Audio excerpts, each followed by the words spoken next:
And we are live, everyone. Hello, hello, hello. My name is Diamond Rivera of Diamond Rivera Films, and we have another episode of Live Discussions with Diamond. And today we have a very, very special guest, a person I consider a friend, a mentor, and a very important figure in our dance community, Mr. Edwin Ferreras. Thank you again for coming. Thank you, brother. Thank you for having me. It's always a pleasure to hear your discussions with all these amazing artists, and for me to be here is just a privilege for me. So thank you so much. No, absolutely. And for many people who are tuning in, we do have an audience. I want people to know is that we will be throughout the interview and discussion, we'll be posting live comments from the people who are tuning in. And again, I thank you, Edwin, for coming onto this platform because I think it's very important that us as a dance community realize that so many of the figures that we see on and off the stage have so much similarities to us. And they have so many stories that I believe need to be shared because it does show that we really do go through a lot of similar experiences and that you really do have a lot of knowledge and wisdom to kind of give to us. So, I mean, to be honest, what I really want to do is, of course, we'll take it all the way to the beginning. So, I mean, the floor is yours. Thank you, brother. Well, every time anyone says the word beginning, it's such a powerful, like where do you start with something like that? Like, first, I think a beginning for me is just when I was just back home, back in this Dominican Republic, in my little town in El Batey, and just living the simple life, working when you're 4 years old. So yeah, man, it's been a very long journey for my family, for my mom especially. For me, it's been an easy road because of her sacrifices. So, I started dancing when I was very young. I think my mom told me when I was still in the womb, she would listen to a lot of merengue. And I, of course, I don't remember like this story when I was 2 years old, but she said that when I was 2, I would have a hard time walking. Like I started walking really late, and she said I would like hold on to things and dance, and it just happened to be merengue. So today, a lot of people ask me like, "Hey, what's your favorite genre?" So if I don't mention merengue, man, it'll be a disservice to my mom who carried me in her womb, dancing all those songs, and just to know that it's something that I'm teaching around the world. Along with bachata and everything else, it's everyday surreal experience to know that that's what I do for a living. No, absolutely. I mean, sorry to kind of cut you off, but I mean, just already from the beginning of it, you realize how important your parents or your mom especially is and how music has kind of been integrated into you even before you entered the world. Yeah. I think it's one of those things where you don't really think about it. Like in the Caribbean, I know this is very true in Puerto Rico and Cuba as well. In the Caribbean, we grew up in a Dominican Haitian community, so our whole family is either Haitian or Dominican or living in a mixed community. And when you're listening to music, then I feel like it's not the same as for us now in the modern day urban scene where it's like work and party and having fun. I think in a cultural setting, music and dance, it's more than just a part of life. I think it's like a way of our daily release, is our therapeutic, it's our connection to each other, it's our connection to our past. We learn stories through our music, like stories from the past. And I think because of that, it's amazing to know that we can use that and show it to the rest of the world. And I think that's a very powerful statement, just to know that you can have a cultural thing be so important to the rest of the world. Like, wait, you like bachata and you're in Japan? What? And I think it's like one of those things where it just always makes you feel like for me at least, it's always like a warmth to know that a culture from a really far away place, China, Japan, like to me that was like special, going to China and Japan, and not China and Japan, China and Russia, just knowing that people can absorb a culture. I'm like, whoa, that's impressive. Absolutely. I mean, Just so from I really a question I really have to ask is I mean I'm assuming did you grow up in Dominican Republic? I was born in Dominican Republic. I spent less than 5 years in DR. Then my mom moved us here, but I did go back. There was a point in my life, I can't remember if I was 6 or 7, where I was kind of raced in between. Hmm. Um, all the way up to all the way up to going to junior high school, I think, was when I completely like cut off with my Dominican Hmm. Republic. I hadn't. There was a time where I spent like almost 20 years without visiting, and that was something. That was a very difficult time of my life. But I was born there and raised in Washington Heights. Got you. And I know, especially with being Dominican, from your standpoint, like the music, the culture is so rich. So I know it's a definitely. Do you feel like it's a different atmosphere in terms of the bachata culture in Dominican Republic compared to you living in the States, but particularly like Washington Heights? Um, okay, so I didn't spend my any adult years in Dominican Republic except for Mhm. when I started teaching there, like Okay. traveling internationally and teaching there. So I can't compare that experience, but I can say that from the experiences of my family, people around me, just Washington Heights in general, the experience is very similar. Um, like a Dominican growing up in Dominican Republic and moving to Washington Heights or vice versa, I don't think there will be as much culture shock because the culture is very different, except that, we have big buildings and a lot of stores and, a very different government.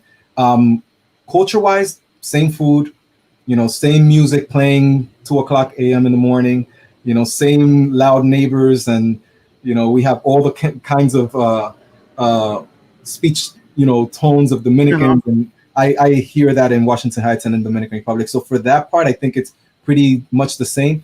I will say that the mindset of a Dominican in Dominican Republic and in Washington Heights could be very different. Could be very Okay. different. I think just the fact that we live in United States, in the country that you know is the way it is, it's a very different experience. But there's a lot of experiences that I've had here that I've also had over there, especially like things like we were talking about before with colorism, like the same thing Yes. that you experience. I experienced it here in Washington Heights. I've experienced it in the rest of New York. I've experienced it in Dominican Republic, especially in the capital. So that part of it, I feel like it could be similar experience. Absolutely. And then you telling about how you kind of, you came to the US, lived in Washington Heights. Where did kind of the dance journey begin for you? I know you Yeah. said it began when since you were as little as 2, but Yeah. really kind of getting into that dance culture. When did that kind of come into play? Oh man, I was thinking about it this morning because I sometimes like to prepare myself for things like interviews. So I Hmm. always have to like, okay, let me remember what my journey was, because when you spend such a big part of your life just traveling and working, you don't often have a chance to talk about the past. We learned this with Ismael. When Ismael and Dakota and I were interviewed, it's like, whoa, like I have to think about the past. I Yeah. think I've always danced. It's just always been a part of my life. Living in Washington Heights, I want to say that when we're talking about professional dance, like in the sense that I can make a living off of it and teach it and formalize in it, I think it started with breakdancing. Okay. So let's say 1994, 95. That's when I started my breakdancing journey. I was never a hardcore b-boy, Hmm. but I was around that. That was my culture. That was part of the culture. I was part of. It was all black people from all over the world. Like I had my Nigerian black people. I had Yeah. a couple of people from Ethiopia, Puerto Ricans, Dominicans, African Americans, and that was just the lifestyle. Hmm. We were brats.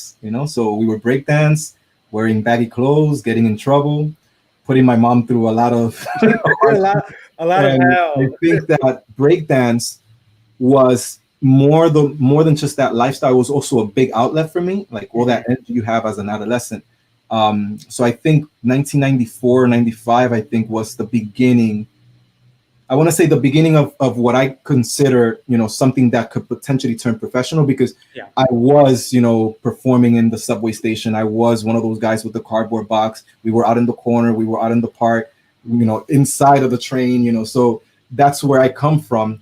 And because of breakdancing, I met and dove into everything else that I do today. Because of breakdancing, I learned about salsa and hip hop choreography and the world of teaching and salsa scene and all of this. So I think that's really the beginning for me. Yeah, and I know we've definitely talked through other interviews, kind of your comments, but then realizing the connection you had that with a former guest I had on, Baudilio Rivera, that you actually met him through breakdance, and he kind of introduced you into the salsa life in a sense. Can you kind of give us Bud right there? Oh man, if I don't know if Baudilio's around, but big shout outs to Baudilio. Bud is, there's people that you've known for a long time in your life, no matter what career you're in, and there's people that you disconnect with. There's people that you split ways with. Baudilio is one of the first and only people that I remember meeting in the salsa scene that I had a connection with before the salsa scene. So, he was a b-boy too. He understands that lifestyle. He understands the getting in trouble, the gang affiliations, like dance being also, salvation for a lot of us. And people would never look at you, or at least me and Baudilio, they wouldn't look at us and think we were involved with any of this lifestyle. It's like surprising to a lot of people. I'm like, well, look, and we come from this culture where this is what you had around you. This is the peer pressure, all of it. But yeah, Baudilio and I go back to, I want to say either late 90s or really early 2000s when we were at Highbridge Play Center. Highbridge is this community center in Washington Heights, where literally this is where we went after school, to stay out of trouble. This is where we got homework help. This is where we were tutoring younger kids in their homework. We were playing basketball. We were part of the basketball leagues, the PAL, Police Academy League. Breakdancing was a huge part of that center, because I think this was probably one of the only places where breakdancing was allowed legally. Like, we had to like either rent a studio, which we didn't have money for. And Highbridge just said, hey, look, we have the gym, use the gym. And this is where I met Baudilio, and also big shout out to Dister Rondo. Dister is, for a lot of people who don't know, like the breakdance world, all the elements of breakdance, including graffiti and spinning. And Dister was my introduction to salsa. And a lot of people don't know that he's a salsero. He does everything. He's a hip hop artist. He's a graffiti artist. He's like the epitome of hip hop to me. And Puerto Rican family, and Dominican family, and our families grew up very close together. And he was the first b-boy that I met. And when I saw this guy, like his style was just like, I saw b-boy. I was always a big fan of the culture of breakdance. But when I saw him do it, there was just something very different. And I couldn't put my finger on what it was. So I realized that he had a lot of salsa flavor in his b-boying. And, Dister showed me a little, couple of things, and I would hang out with his crew and his people, and just little by little, it just organically became like an explosion of this new world. And then I met Baudilio there, and then Baudilio, of course, was the salsero. Like, he was the actual salsero. So we're talking like early 2000, I think 2003 or 4. Thanks to my I call him my cousin. He's like really a family friend, Dister, who was involved in the salsa scene. I went to my first Congress before I even went to a class, and I didn't know what the heck I was doing in there. I'm like, yo, I thought I knew salsa, but this is a whole other level, because I come from hip hop. So when you learn salsa in a hip hop dance company, it's not the same salsa that you're gonna get, So and big shout outs to my first teacher, Violeta Galagarza, KR3Ts. She really like introduced us to so many elements. And mambo for me was what she was doing. I was like, oh, she's a salsera. And it took me a long time to realize that there was a whole other world, like Eddie Torres and Vitico Lamaje and my other teachers.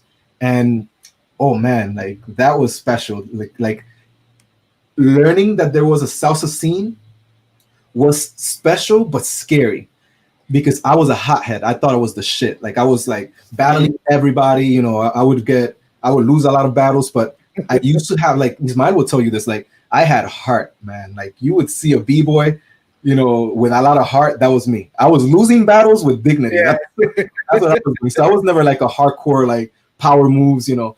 So the salsa scene provided kind of like, you know, for a hothead, like a hot shot guy, very arrogant, very ego driven back then.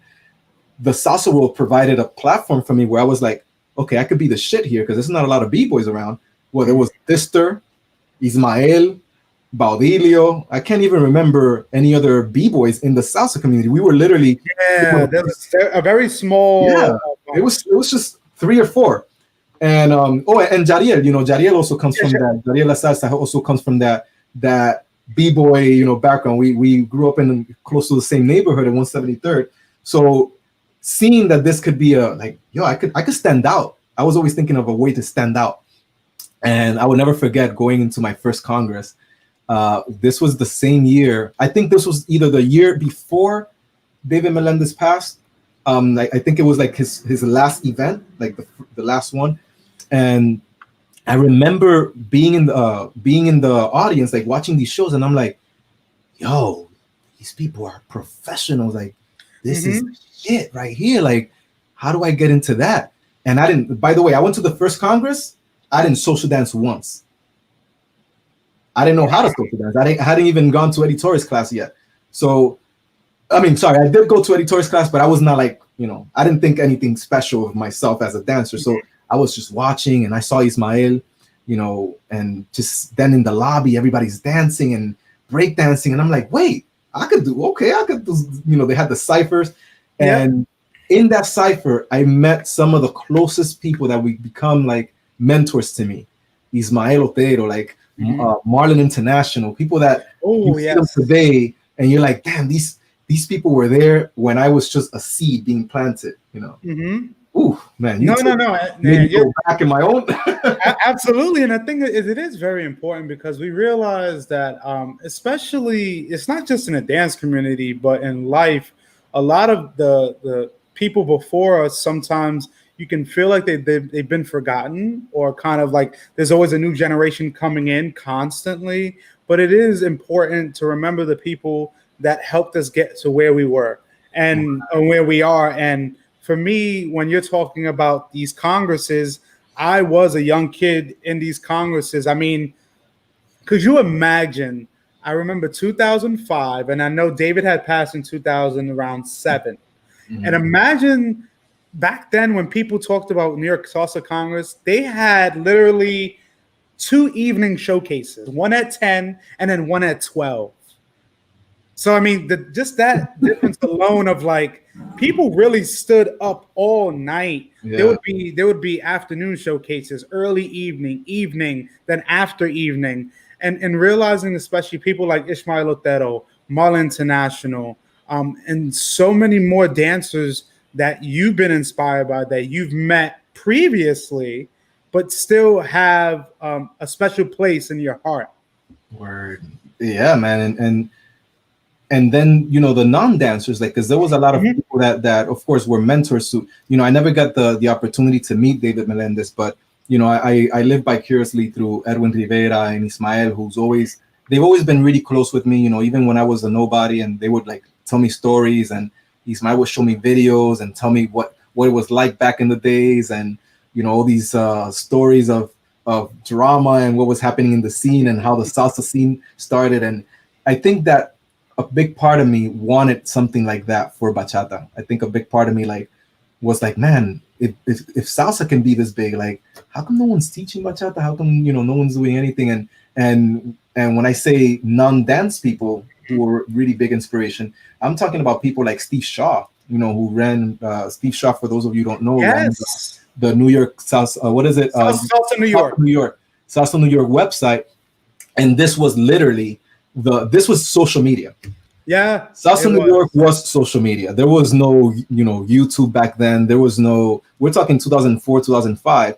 And I'm over here trying to figure out where to go and learn and dance and where to go to the parties. And Steve Shaw had a website where you could literally see all the parties week after week, 3 or 4 parties every day.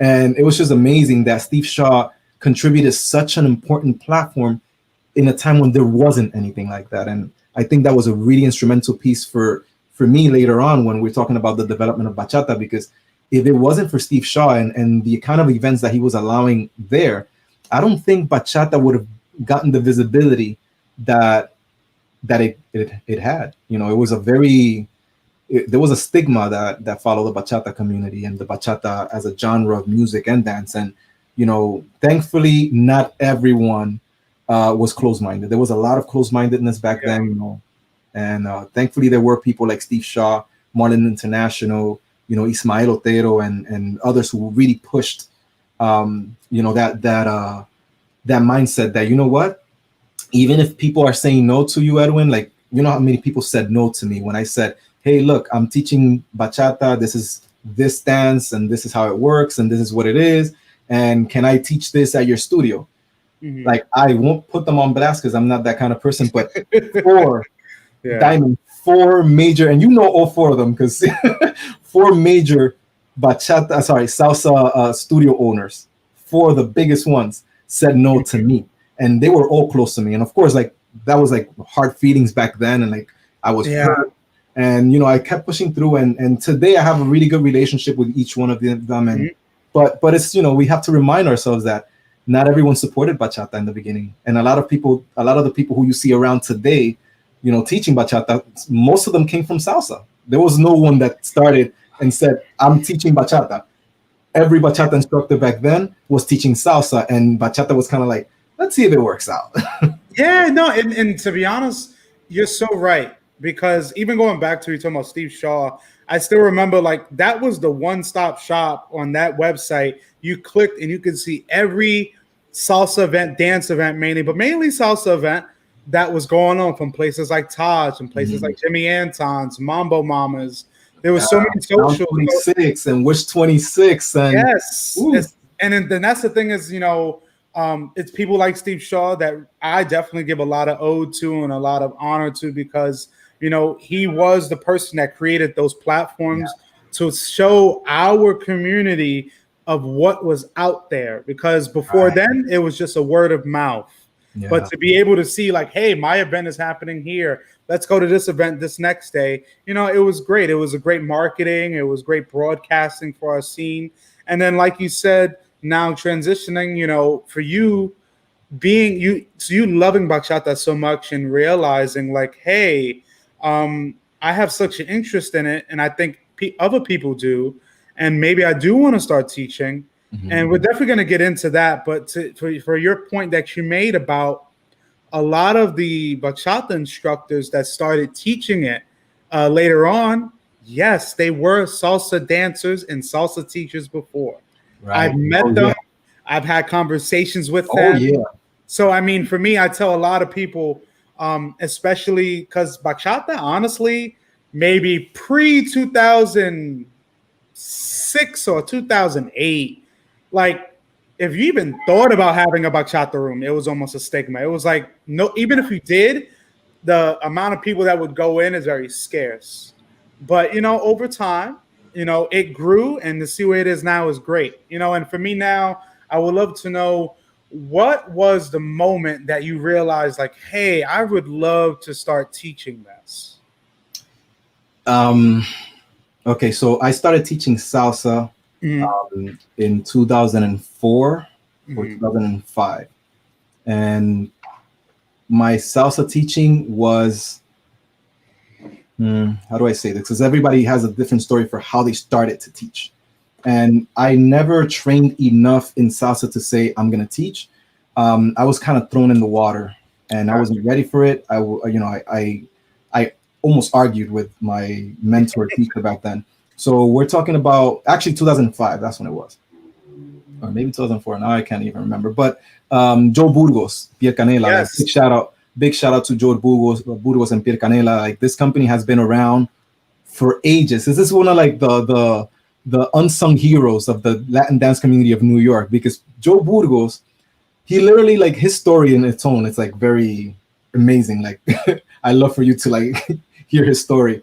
But I met Joe when he used to come to my college campus. I had just graduated from BMCC and transitioned into City College. Yes. And that was really the beginning for me, City College. And Joe Burgos was teaching a salsa class at a club in City College called, what was it? Salsa Mambo Club. Salsa Mambo Club. He was teaching there, I think once or twice a week. And, I was fresh out of my other college around 2003, 2004. I come in and I see a lot of action, a lot of like people, dancing salsa and coming in and like, what is going on here? I dance salsa, but not like him. Like, I didn't know what quote unquote on two or New York style or any of these things were. I danced street, that I was a street dancer, right? I was dancing salsa probably on every timing. but in the b-boy world, I was the shit because they knew that if they had power moves over me, well, I'm gonna throw in some of my salsa step because that's what I learned from my boy Dister Rondo. He came from that duality of salsa and hip hop. So I came into the studio. This was like a big ballroom, I think the NAC ballroom, something like that. And this was a class full of, like, there was like a lot of Haitians, a lot of Dominicans, a lot of Mexicans. There were not so many Puerto Rican and Cuban people in this college campus, but in the salsa class, all of Latin America like literally collided in there. And I remember one of my black friends from high school reconnected with me around this time, and he was a rapper, and he knew I was a b-boy. So he was like, "Yo, Ed, you heard about this?" And I'm talking about like he had no clue about Latin culture. Yeah, he was just like literally like, I don't know what salsa is, and I'm telling him like, yeah, I know what this salsa thing is, but I don't know. I don't think he's doing it right. That's me telling my friend that Joe Burgos, who's a professional, who's been teaching salsa and he does this professionally, is being, I'm telling him as a young dancer that I didn't think he was doing it right because it didn't look like what I did in my family. And I realized that there was like a whole structure of teaching salsa, like the 1, 2, 3, 5, 6, 7, that didn't exist for me. Like we didn't, that's not where I come from. So I'm over here like all a hot shot, come to the class, being a smart ass, asking questions. And, Joe Burgos and I, we got a lot of fun. We had a lot of fun back then because I would be in the back and he would notice that I was, quote unquote good or at least different from what he knew. And he would call me to the front. "Hey, Moreno." That's what he called me. "Hey, Moreno, ven pa'lante." And I'm like, "Yo, I don't know the steps, man. Y'all doing it different." Yeah, y'all doing it different than what I'm Y'all doing it different. That's what I said. I didn't say it was bad or good. Yeah. But I was always in awe with Joe because Joe was just amazing. He was like this young hotshot salsa teacher who was like everybody who was in City College at some point know who Joe Burgos was, and he was not even a student there. No, I know. To be honest, I think what year was it that you had? I think met? Joe. I don't know what year he started, but I met Joe in 2004. That's when I kind of like started taking classes in the front of the pielcanela line, and I think he was there for maybe 2003 or so. And I don't remember if he even had pielcanela back then. Actually, I can't remember.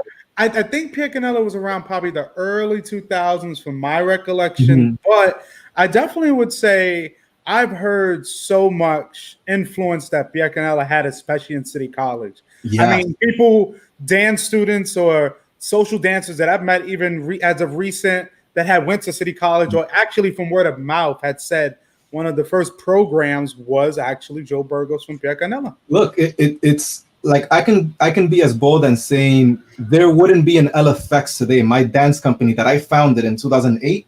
There wouldn't be that company without Joe Burgos. Like that company wouldn't exist because Joe Burgos had the platform where every single person in the formation of my dance company early on, talking about like if they're watching Diana, Ricardo Paredes, Diana Sanchez, Aldonza Tejeda, and Sergio Sanchez. Sergio, and we all met in Joe's class. We all met. We started with the name Salsa Mambo Club Dancers, and the Salsa Mambo Club was where Joe was teaching. We didn't even have a name LFX, and this was 2007. So I would be as bold as saying that Joe's influence, not just in bachata, because I'll get to Joe's story with bachata, but in salsa period, like of course, there were legends before him and so many people that were really important and paved the way. But Joe offers something very, very interesting, which was he knew business. He knew business in a way that a lot of instructors back then didn't know business. And to this day, Joe still has one of the biggest and most successful dance companies in the entire US, like with how many classes pielcanela has per week, when it was before COVID.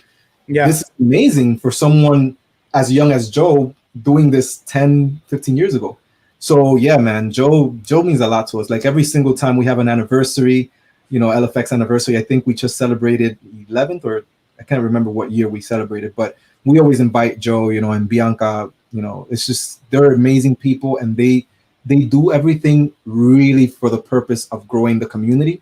Yeah. And that's what's special about them, No, absolutely. And I also wanted to get some more information because you even said that you knew about that there were bachata, besides joeburgos, that there were bachata instructors or teachers since '94. Oh, yeah.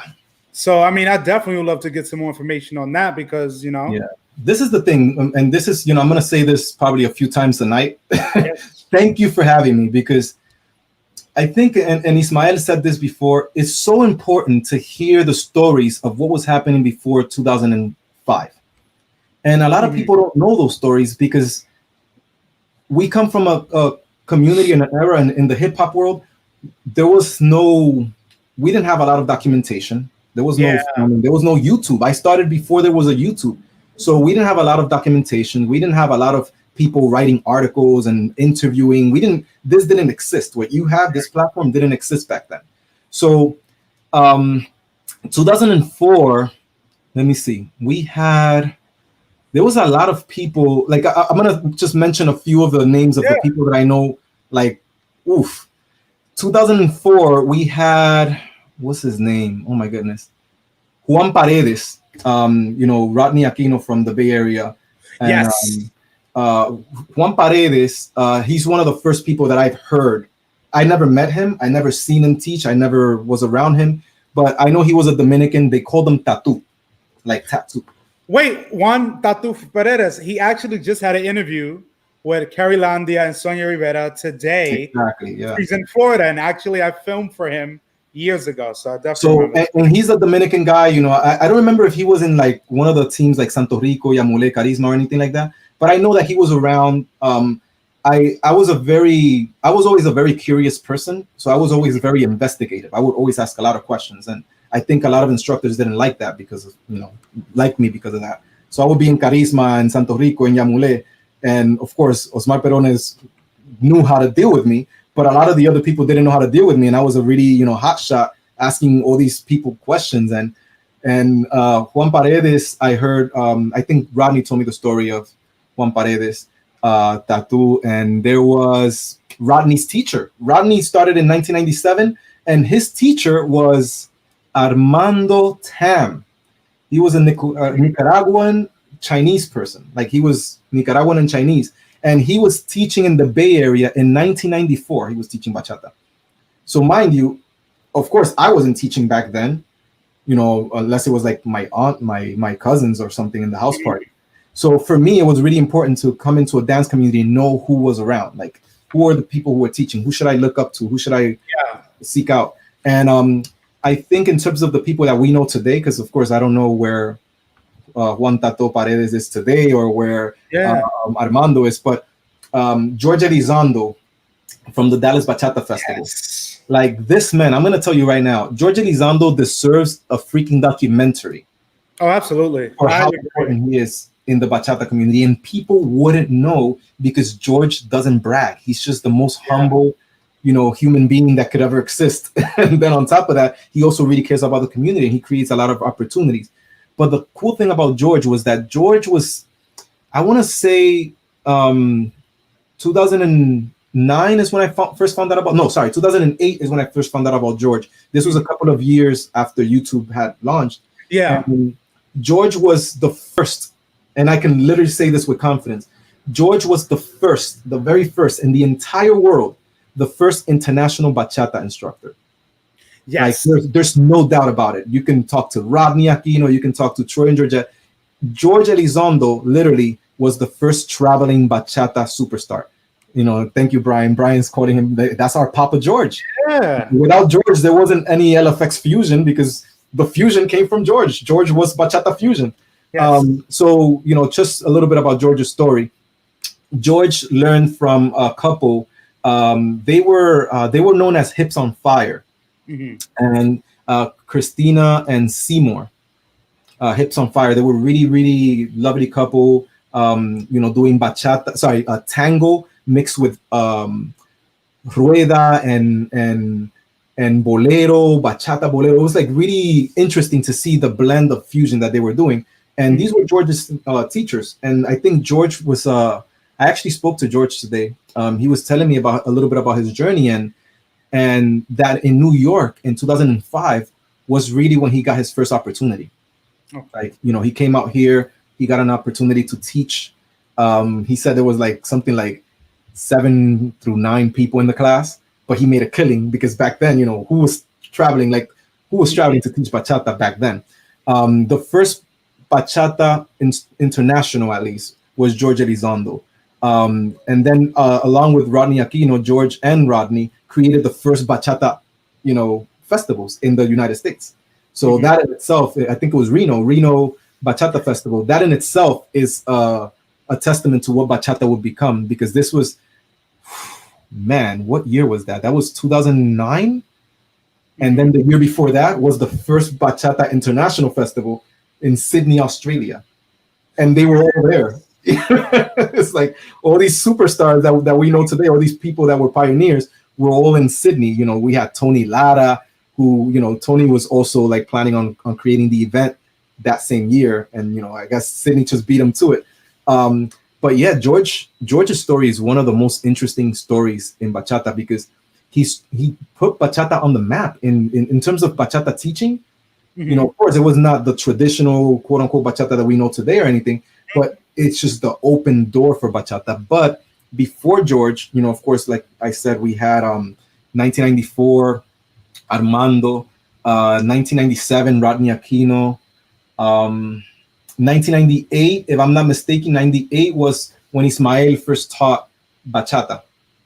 And, it was just like a whatever class, like, a studio class. And Ismael tells me the story still, how no one cared about bachata back then. So this was I was not in the salsa scene or in the bachata scene back then. So I didn't know what was happening in the late 90s. But when I first came into the scene, Ismael was one of the first people that I connected to. And I was so, not today in retrospect, I'm so privileged that I had Ismael, who was this genius, who had this library of videos and footage that he had, and just the stories that he knew and the people that he knew. And for that to be my mentor, I'm like, what? So big shout out to Ismael Otero if you're out there. No, absolutely. And for me, the information that you're just giving out, it definitely speaks volumes, because I remember when I first met George, it was at the New Jersey Bachata Festival. And I believe he was one of the creative directors, and he allowed me to come to his place in Dallas that I've been going to 3 years straight, but also having that time to just literally sit with him and just soak in all of the history and all of the knowledge, and realizing that him and Rodney and so many others that were so influential to allowing bachata to become mainstream. And to be honest, these two men in particular, including Ishmael, these men in particular were very influential in really broadcasting and putting it across the globe. Because, I think, in my opinion, the biggest issue is that, especially in Dominican Republic, the correlation or the similar that people want to distinguish what bachata is. And I think, like you said in the beginnings with George, he might have been getting backlash because it was considered a fusion, and some people didn't feel maybe it was authentic. And I've realized, especially me traveling Dominican Republic, going to certain clubs, for them, they consider what they're doing, in my opinion, they consider the way they dance bachata, that's what it is. Everything else is obsolete. But I think over time, the comfortability people eased into it more and started to accept, like, hey, Dominican Republic created bachata. But again, what happens is the dance evolves over time, you know, and people become more accustomed. And after a while, people start creating their own versions of it. But the key point is to make sure it's not just about separating the names. It's about realizing, again, bachata is bachata. Yeah, I think, you know, you touch on so many things that, you know, for my partner and I, part of our work, you know, we're ethnomusicologists more so than we are teachers or performers of dance. So our job is to investigate. Our job is to research. Our job is to learn. You know, a lot of people do it as a hobby. For us, it's our job. You know, so part of ethnomusicology work is research, and part of research is cultural context. And I can safely tell you that George didn't know the first thing about traditional bachata. Neither did Rodney when he first started. Neither did Carlos Cinta when he first started. You know, we were all doing a modern interpretation of what we thought was bachata. You can look at our first videos from 2000, all of us. Like, you can literally go up and search Carlos Cinta 2007 or 2008 and look at what he was doing. Look at Rodney and Tony Lara and all of the players that we know, all the big name people. And I think that, you know, the first thing you said that kind of sparked in my head was, in the Dominican Republic, the view of bachata and what it means to a Dominican living there. You know, two things. One, it's not widely accepted. It's not every Dominican has this prideful thing over bachata. And two, is not everything else is not obsolete to a Dominican person, because like any other culture, you have extremists and you have open-minded people, and you have and then a spectrum of people. So I think that it's important to note that I think because the people who are hurt or defending their culture are really hurt, they're going to go online and they're going to say what they have to say. But that's a very minuscule percentage of the Dominican population. So if, like, for instance, if you had asked every single Dominican, you know, you can ask 20 Dominicans from Dominican Republic, hey, what Ataque la Alemana doing in Island Touch, is that bachata, yes or no? And you'll probably get really mixed reactions. Some people will say no, some people will say yeah, some people will say no. And I think that's what people need to understand about Dominican Republic. It's not a black and white. The entire culture, because of the way we were colonized, because we had a clash of three cultures and forced ideologies, you know, it's just, there is no consensus. You know, you can ask 100 Dominicans what bachata is, and you might get 100 different answers. And I think that's important to know. And part of my job, you know, and what Dakota do as ethnomusicology is to listen to the corroborating stories. Like, what is similar in all these answers? What are the underlying similarities? And that's where we start. This is where we start to. So what George and, you know, Ataque la Alemana and Carlos Cinta, Troy and Georgette, what all of these early players of bachata were doing was giving their interpretation of what they knew or what was around them. The unfortunate part is that, and I had this talk with Troy in San Francisco a couple years ago.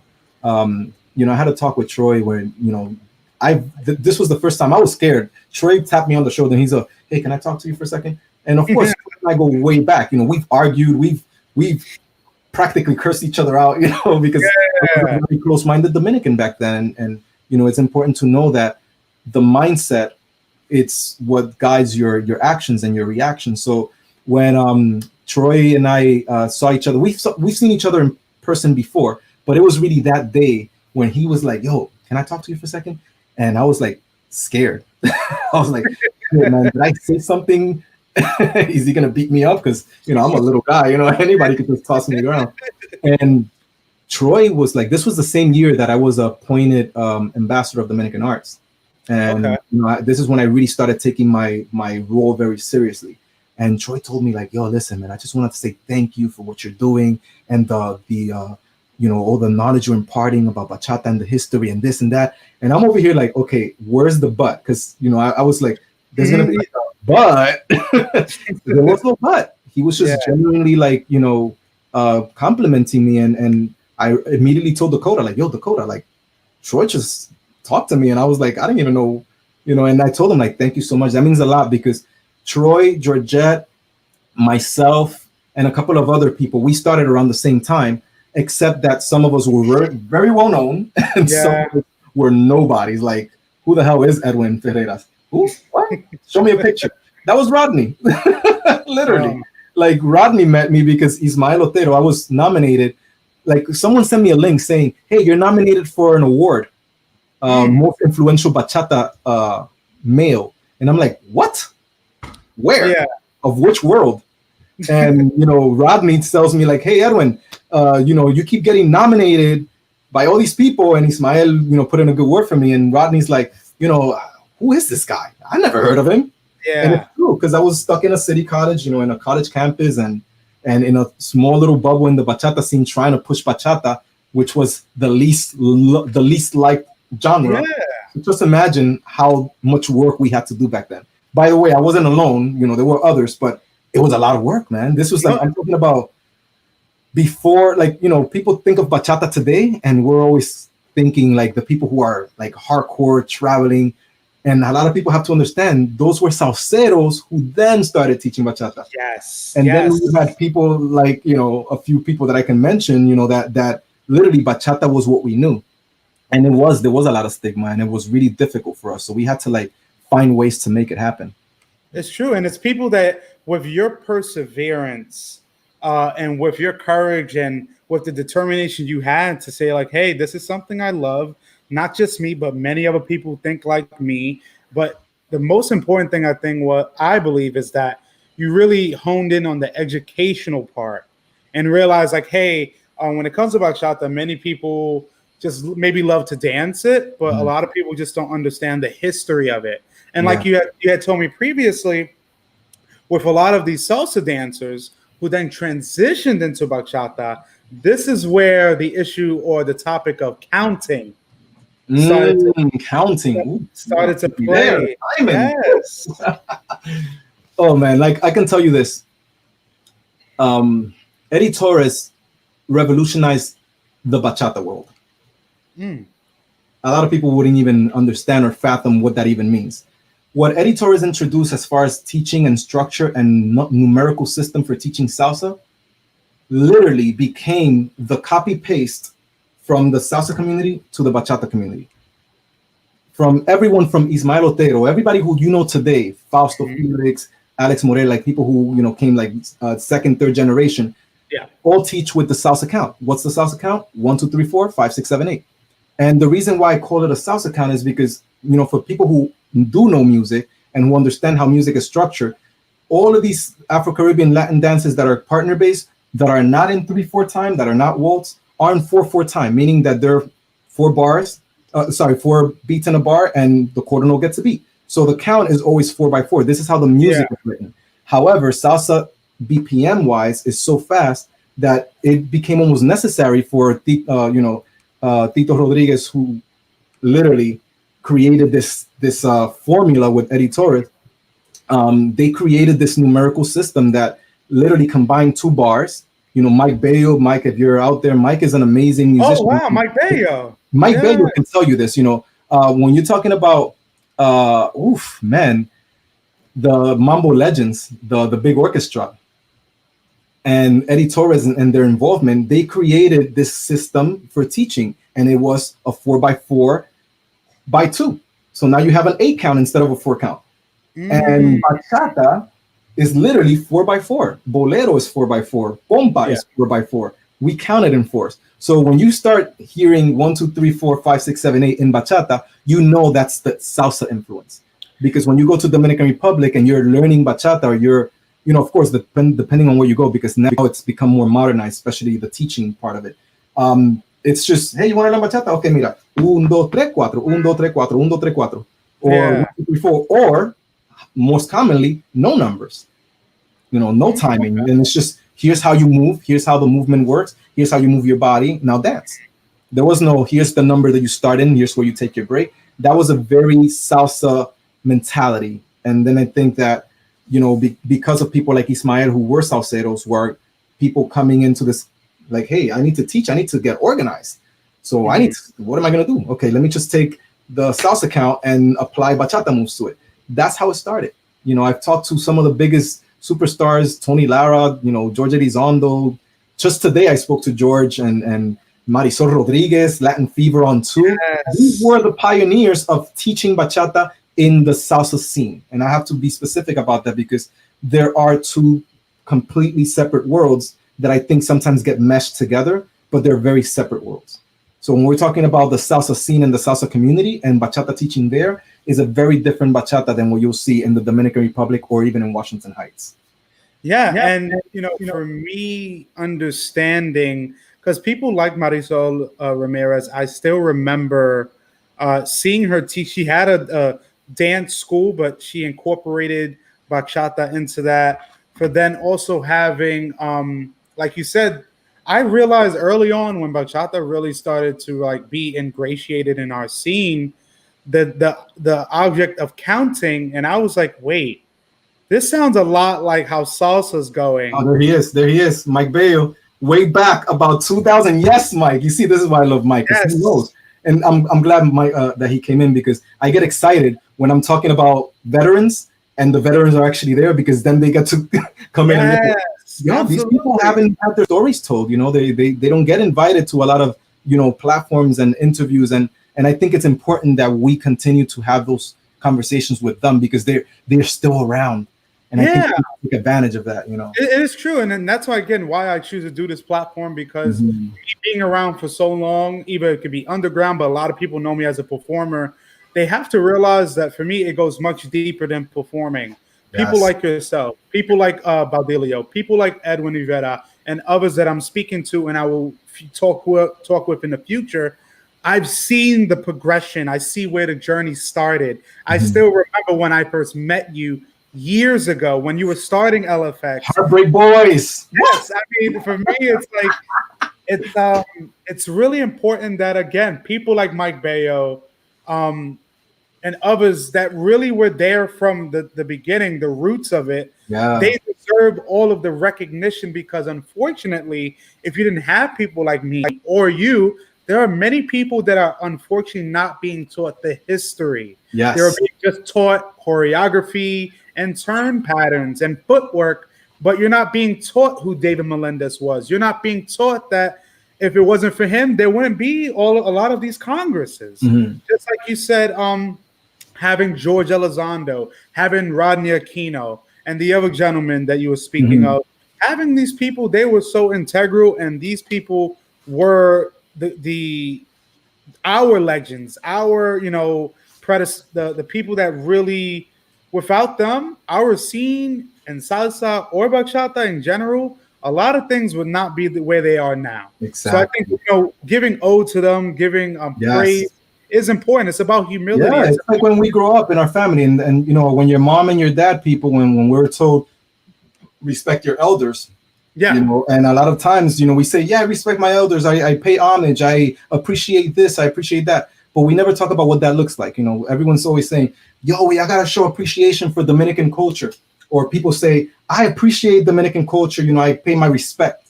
And I'm like, what does that look like? Show me what paying respect looks like.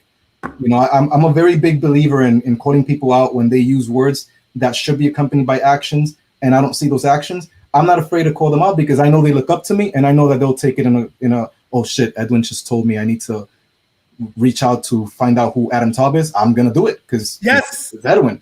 Adam Taub, another gentleman that I met when I went to Bachata, I think 2015, and he was doing it.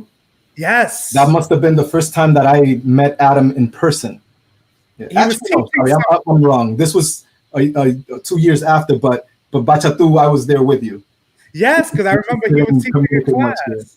I remember he was teaching a class, and then I said, hey, I need to keep something about this individual is really intriguing, and then realizing he was literally at times living in Dominican Republic, going to these clubs, learning the history of bachata from the people who are in these clubs and from their towns, and really it's just ingratiated in them. So it's truly important. And also too, I would love for you to kind of explain more that the knowledge of understanding who were the first, what was the first bachata team. I'll tell you right now.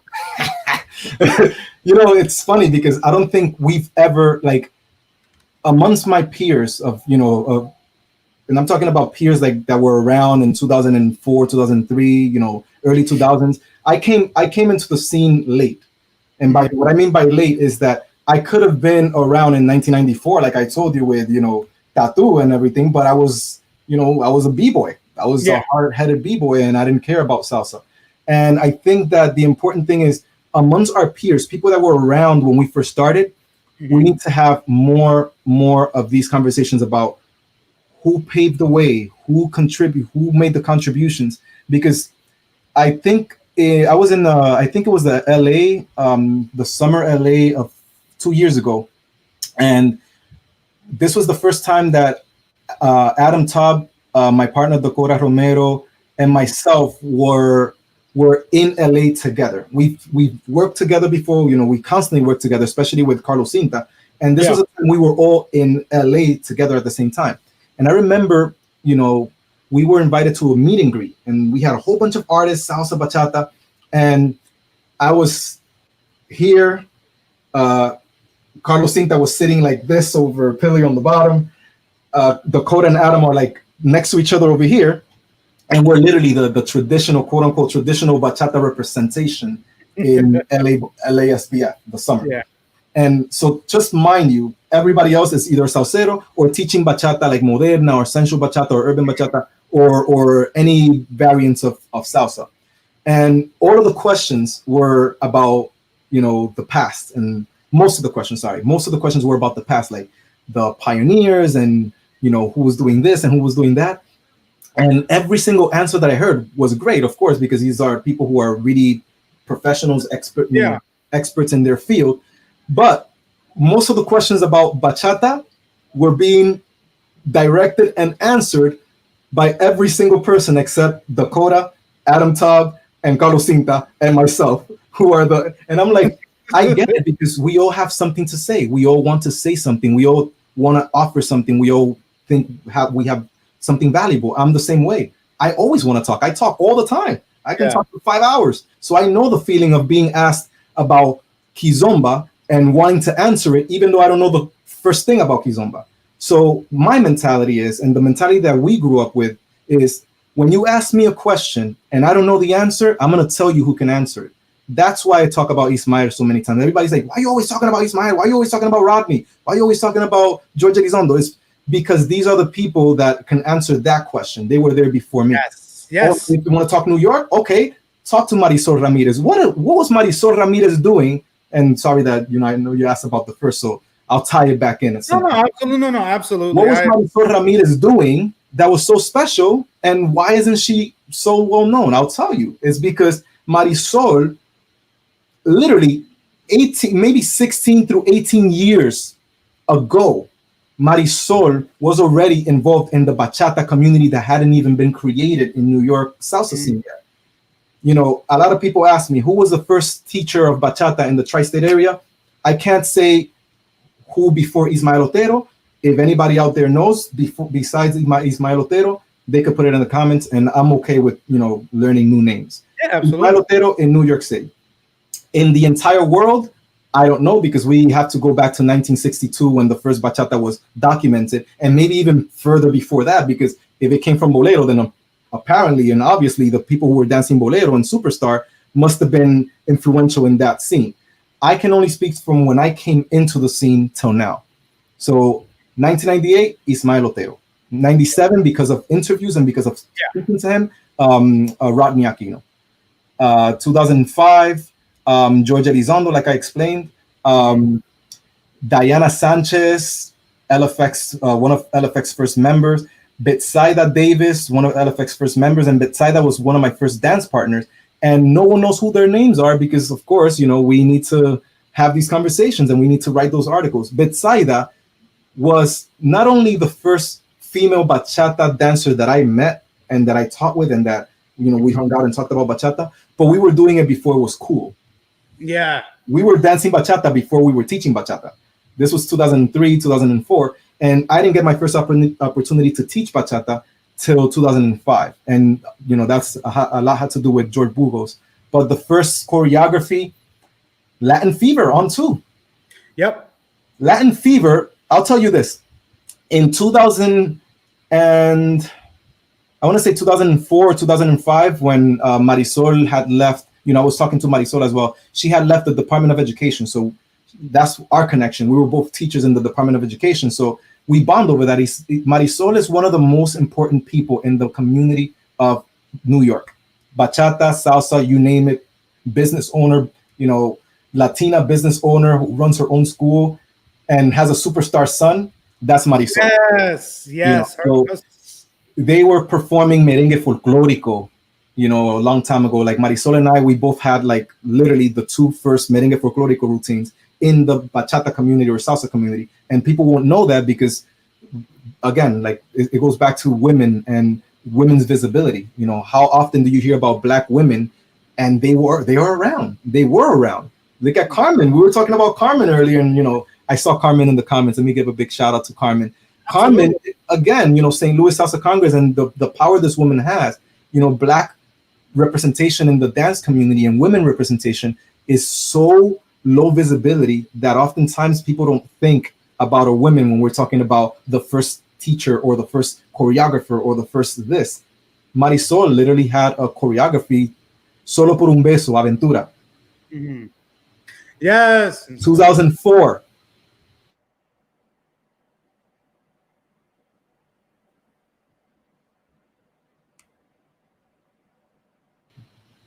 You got me? Hear me?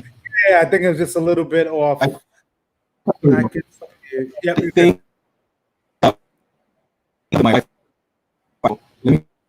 make sure. Can you hear me? Yes, I can hear you now.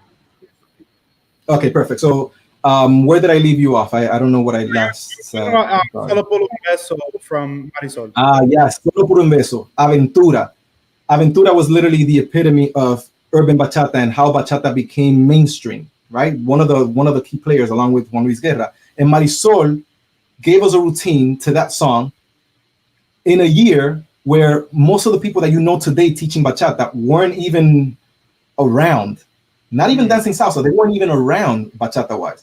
So Marisol has to be mentioned when we're talking about the history of bachata in New York City, in the tri-state area, or even in the U.S. Betsaida Davis, like I told you, we were teaching bachata in City College before it was anything. Joeburgos, Pielcanela Dance School, the first school that created an ongoing bachata class. The first. Of course, again, you guys can correct me if I'm wrong, but before Pielcanela, no one was teaching bachata regularly, from my perspective. The first bachata party, Alejandro.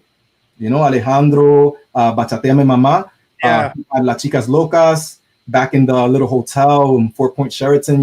I'm an elephant. I don't forget things. We're talking about, especially with Alexander, we're talking about the New York. Yes, Alejandro Bauza, New York. I'm specifically talking New York. Of course, these people that I'm mentioning, their success at some point does reach further. Like, for instance, Alejandro, Ale was creating the first bachata party in New York where a lot of people met, a lot of instructors that today.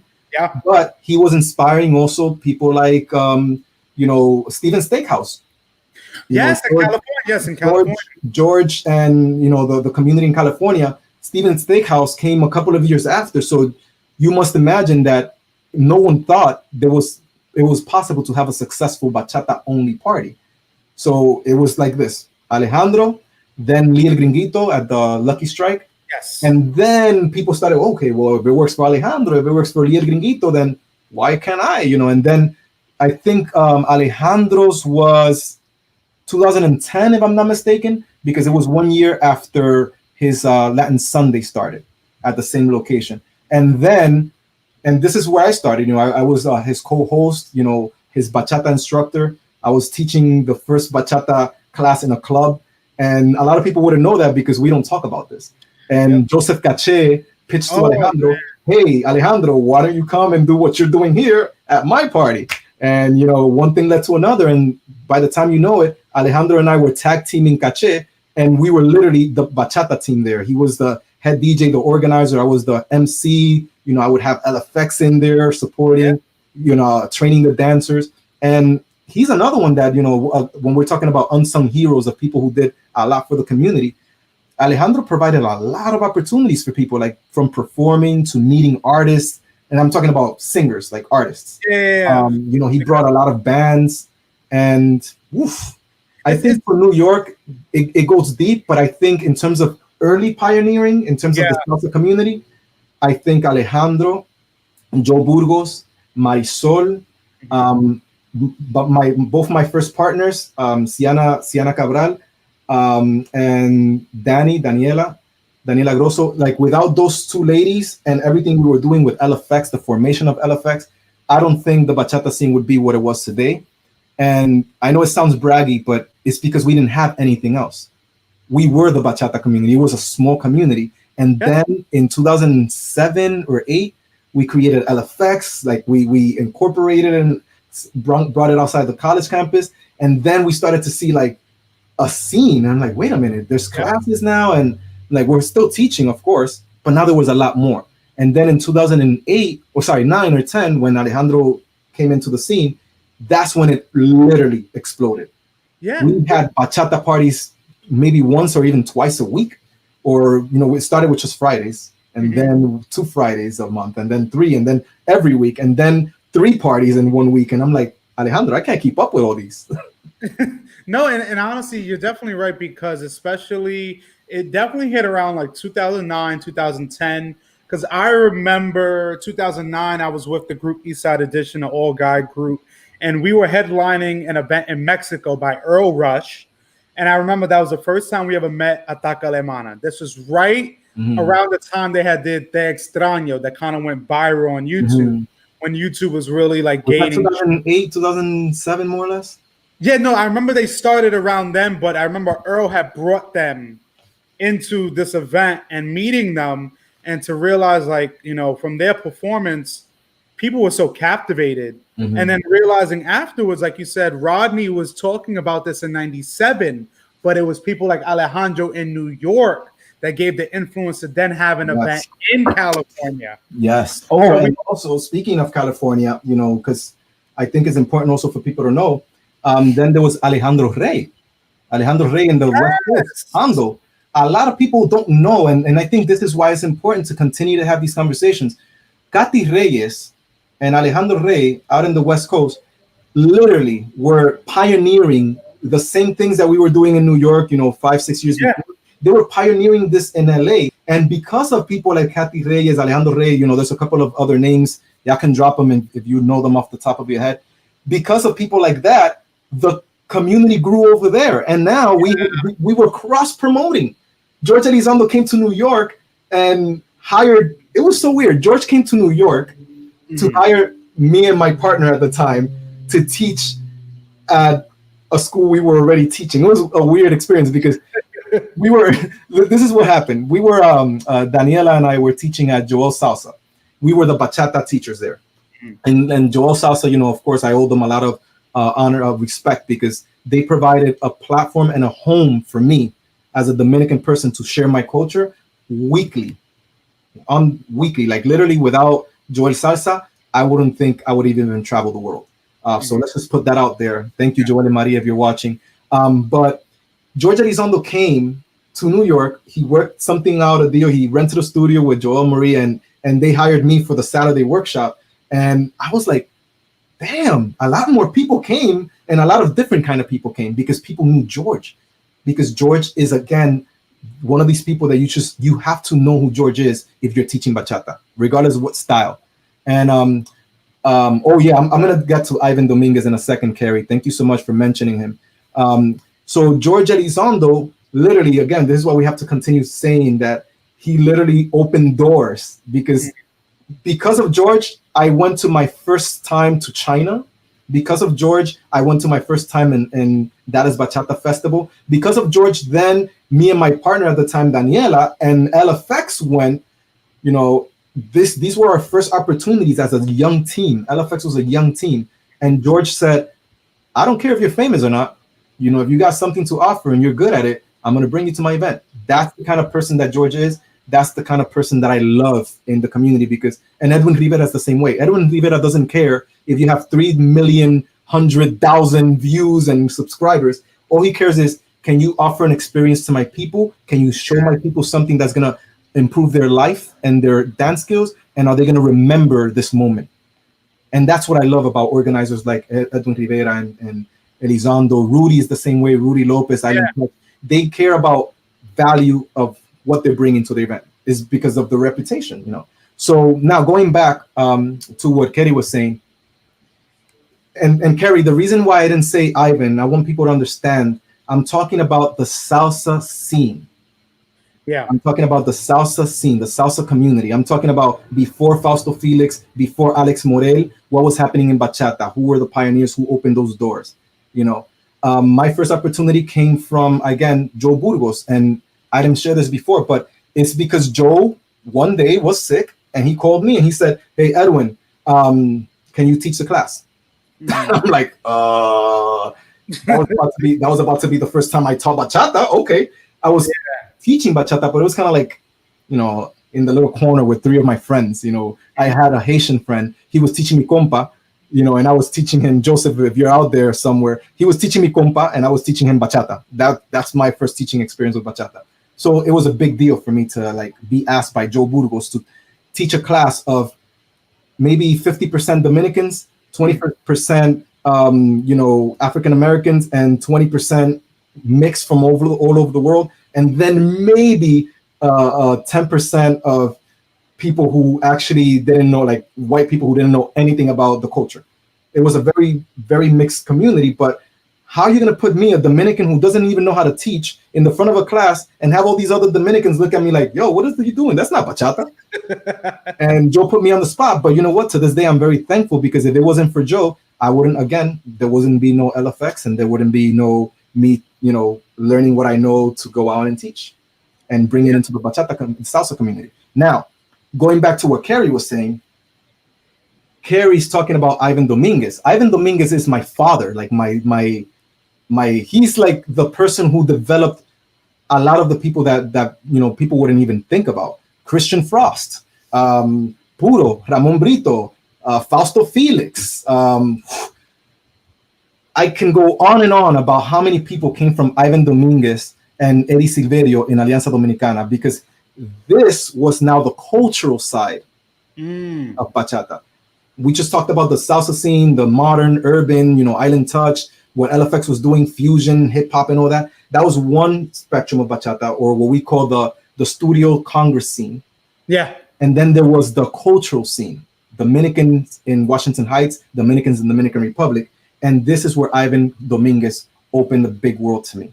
Ivan Dominguez is the director now. At that time, I think he was, I don't remember what his title was, but he was really important back then. Now he's just extra more important. And he provided me my first job teaching in a tutoring center called the Highbridge Play Center. I was teaching at Alianza Dominicana. I was teaching bachata then, but not anything special, just like whatever I thought was bachata. It was probably closer to what I do now, except that I went through a transition of thinking that bachata had to be taught like salsa and learning from panceros. But I was teaching very, very quote unquote street style. And Ivan Dominguez had, you know, this amazing vision for folklore. He's a folklorist, he's a teacher, he's an educator, he's a youth development, you know, counselor. He was a father figure for a lot of us. You know, I'm going to mention another name, Raul Dipre. You know, Raul, Fausto, and I were like the three big people of Alianza Dominicana, except that we didn't always know each other. Like I met Fausto much later. I met Raul a long time ago. And mind you, we all went to the same high school. We didn't know each other. Yeah. So it's like one of those things where it's like, after I met Raul, and, you know, I invited him on a tour with some singers that were really famous. And I was choreographing for all these famous people, including bachata. And I'm like, yo, I want to get Raul Dipre up in here. And Fausto was doing his FNF back in the days. You know, this is like the beginning of Fausto's career in terms of like bachata, because Fausto was always a beast. Like Fausto brought the fire in every single thing that he did. And in Alianza Dominicana, what a lot of people don't know is that we were all teaching or choreographing something relating to Dominican culture, whether it was the carnival, Alibaba, mambo, merengue, bachata, but it was for our community. It was not for the salsa community. So I'm glad that Kerry brought that up, because that to me, what Ivan Dominguez represents to me in Alianza Dominicana is the cultural side of everything that I do. And without that side, I don't think my partner Dakota and I would have been able to have the capacity and knowledge ethnomusicology wise to teach history, because my first teacher of folklore and Dominican culture was Ivan Dominguez. Yeah. And this is Ivan, I don't remember what year Ivan started, but I met him around 2001 or 2002. Mhm. And then he's just been my Dominican folklore father since then. And to a lot of us, you know, Fausto can tell you how important Ivan Dominguez is to us, you know. Yeah, absolutely. And, you know, I think too that's important because we realize there's like the entertainment side or just like the performance side, but then there's also the cultural aspect Yes. that really is important. And I think that's a great transition into understanding now two topics that I want to get to before one of the last topics is the creation of LFX and then also the partnership and kind of the educational aspect with you and Dakota. Ooh, okay. That's a good segue because I think one literally led to the other. Yes, but I would say this before we even get to that. There's actually one question by Maria. She says, speaking of Dominican culture, what are the issues you're seeing around the congresses that are organized in DR? Wait, give me a second so I can also see it. Issues seen around the Congress that are organized in the Dominican Republic. It depends, Maria, good question. It depends on, like, I love speaking from context, and I think it depends on the audience that you're asking. As a Dominican person, I can tell you that most of the events in the Dominican Republic do little for Dominican culture and Dominican people in terms of pumping money into our economy. Very little instructors are hired from the Dominican Republic. Most of the time you have outside instructors coming to my country to teach an art form that comes from my culture to my people. So that's one issue I can tell you as a Dominican. Not every Congress, of course. There are some Congresses that have made great efforts to kind of recalibrate the system. It's still a very difficult, you know, it's very difficult, and I get it. You know, I can tell you about my experiences with Rudy and Rudy Lopez Bachatu. Bachatu is a commercial Congress. You know, there's no question about it. But what Rudy does that is so different from what a lot of other commercial Congresses does is that he hires a whole bunch of superstar bachateros. He's pumping money into the economy. He's pumping money into the Dominican economy. Maybe he's not hiring a whole lot of instructors from Dominican Republic, but also we have to understand that not all of the instructors in Dominican Republic have a formal training or know how to teach or understand the world that we're teaching. So maybe in the Dominican Republic, they could be really good for what they do because the mindset of a Dominican is very different and comes in a lot of different forms. But the mindset of a person from Europe, United States, Australia, they're learning structure. They're learning from structure and experience of teaching, pedagogy. And this is something that a lot of people in my country won't have experience with unless they trained in it. So, you know, Island Touch was one of the first companies who did an event there who pumped money into the economy, meaning hiring artists, local artists. You know, there was a lot of them back then. Rodolfo, Bolivar, Juan Pablo. You know, there's a lot of instructors there in the Dominican Republic. Jenny Ventura, and these people are largely unknown outside of the Dominican Republic, partly because it's really hard for Dominican people living there to get visibility. The resources are low. And a lot of people just don't care about culture. And that's just the truth. So Maria, that's one of the biggest problems, just the fact that the country doesn't gain a lot of benefit from these events. Phil Chapman does one called Bachata Paradise. He's kind of also like a little innovative in terms of hiring a lot of Dominican talent. And then one that Dakota and I are affiliated with, Bailamar. Bailamar is literally, we only hire Dominican instructors who are living there. And then Dakota and I train some of them to know how to speak to the clients, how to come up with their content. And, you know, we give them certain tips, but there's not a lot of events like that. You know, I can count them with one hand, but there's been a lot of events in Dominican Republic. Oh, you know what? I would hate myself if I forgot this. Vesa, who has the DR festivals, you know, DR1, DR2, I think he was up to like 7 or 8. Vesa has done a lot for Dominican instructors who live in Dominican Republic in terms of hiring them.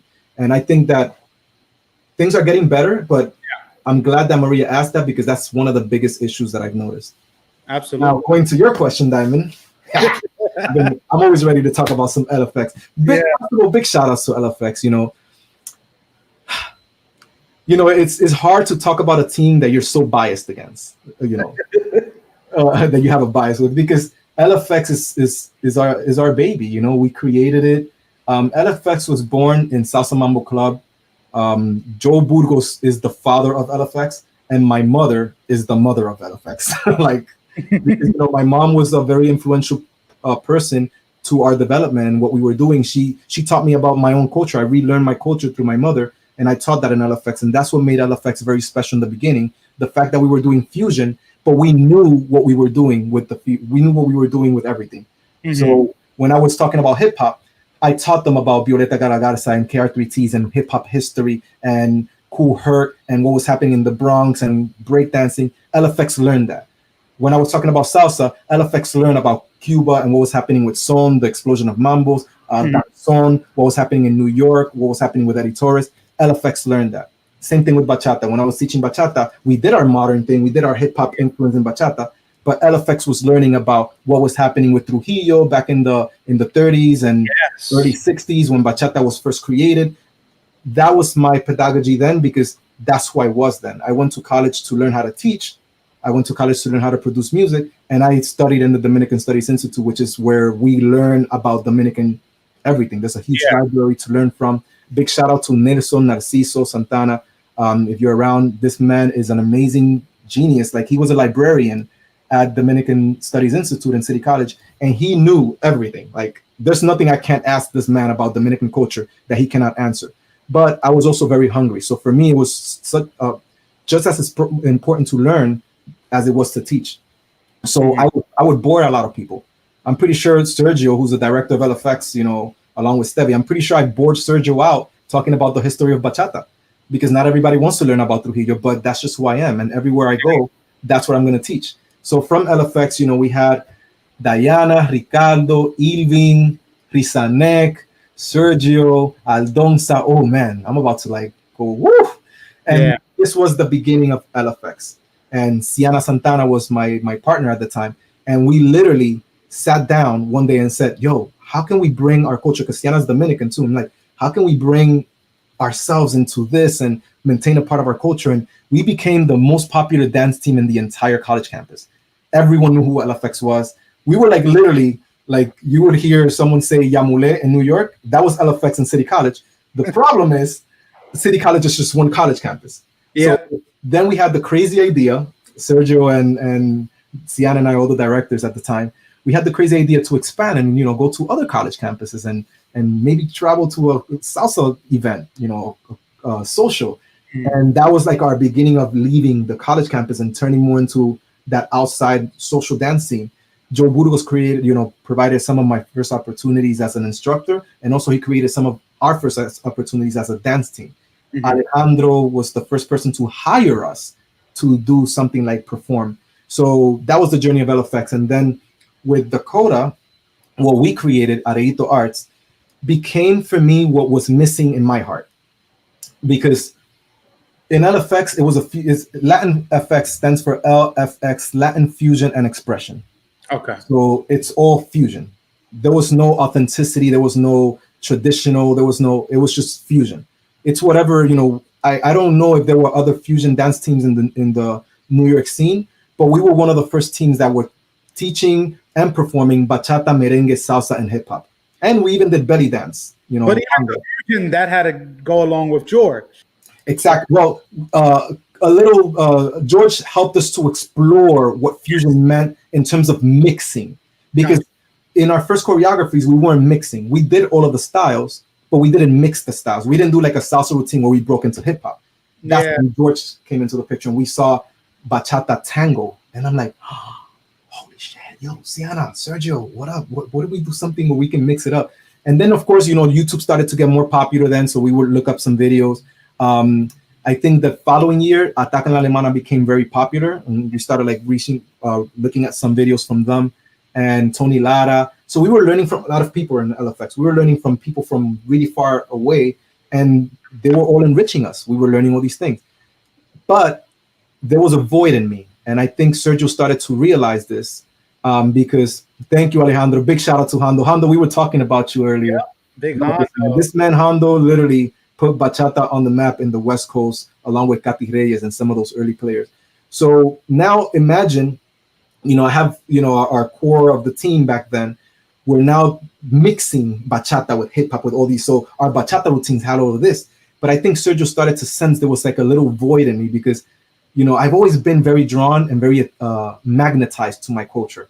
Yeah. And LFX was like, for me, a double-edged sword in my life because as much as I loved it and it was some of my best and most important times, there was also the void in me that, shit, I want to teach my culture. Like I want to teach actual bachata and merengue and dembow. Like I was one of the first dembow instructors before dembow exploded with, Chimbala and all these artists. But a lot of people will know because we were literally in New York in a bubble. So dembow, bachata, and then I learned a lot about Cuban culture, danzón, bolero, and rumba, and I felt a little distant from my culture. So at some point, Dakota and I, we met in New Mexico. We didn't know we were going to work together. Everything happened like literally organic. Mm-hmm. She came out to New York. She auditioned for my dance team, LFX. I'm like, oh, okay, cool. She came in and we started talking. I don't remember exactly how everything started. I think it was in Dominican Republic in the same bachatu that you mentioned, Diamond, where Dakota, we just came out, Rudy El Tigre had invited me. This was the second time that I would be there. The year before that, I was there with LFX. Now I'm alone and I'm like, damn. And, Dakota came out with me and indirectly we taught together, but she was not like on the schedule or anything. It was just like indirectly. And the connection I felt teaching with her and what we were teaching was the void that I felt I was missing with everything else that I've done. I was like, whoa, this is amazing. Like we can do something about this.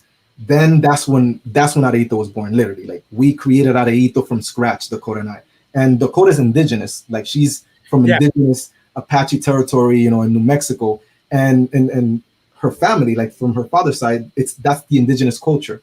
Yeah. She taught me about my indigenous culture, the Tainos and the Arawak people. And because of her dad and herself and their, struggles and their fight, I learned about my own culture and then what it meant to be Black and, looking up my genealogy. She got me my DNA kit. I think it was a birthday kit. And that's when I learned 22% Nigerian, 22%. That's like, that to me is mind blowing, 22%. That was very liberating for me to know. Because I've always been drawn to African culture and indigenous culture. I just didn't know why. Yeah. So now here we are, Dakota and I, these two individuals in the dance community that everyone's teaching, patterns. And I was teaching patterns. I've always taught patterns. 1, 2, 3, 4, 5, 6, 7, 8. Dancing bachata on one. Everywhere we went, the same way as everybody else. And with Dakota, we saw an opportunity to teach something more cultural. And that's how Areito was born. The idea with Areito was to bring cultural learning with a cultural context. So everything we teach in our company, it's, Cuban son, the connection between Cuban son and bolero. I don't even know to this day anybody who teaches bolero. Dakota, you're right. I fusion or bolero rumba from ballroom. And that was literally what Areito became. We started teaching bolero, we started teaching merengue típico, we started teaching bachata, but without a label, like no traditional, no authentic, no Dominican, none of that. It was just bachata. And then we started to realize that we needed to learn more. So we started like watching videos. Our choreographies became a little bit more cultured, more context, the dancing on different timings, what it meant in Dominican Republic. And we literally, of course, we didn't introduce this to the Dominican quote unquote community because Carlos Cinta, had been talking about timing before that and Adam Taub as well. But for a couple to teach and perform on different timings, that was like our little contribution to innovative teaching and bringing cultural context, bringing the instruments to the classes, bringing our board with our lesson plan on it so students can take a picture. That was how I always envisioned us teaching. And that's what Dakota and I were able to create together, which is the void that I was missing. So now I have LFX, which is the hip hop in me, the hardcore fusionist, and everything. And then Areito, let's dive into the culture. So in LFX, we're introducing people to all of these beautiful bolero. We had a bolero lyrical choreography. We had a little bit of hip hop in it and some tricks. And now because of that, a lot of people learned about bolero for the first time. And now, okay, hey, you want to learn the cultural side? Talk to Dakota and I. And I think that's been the most liberating time of my life, to be in both of these worlds at the same exact time. Big shout out, by the way, to Dakota and Sergio and Stevie, Andrea, the leaders of LFX, because these people have literally taken it to another level. I don't even recognize the team anymore.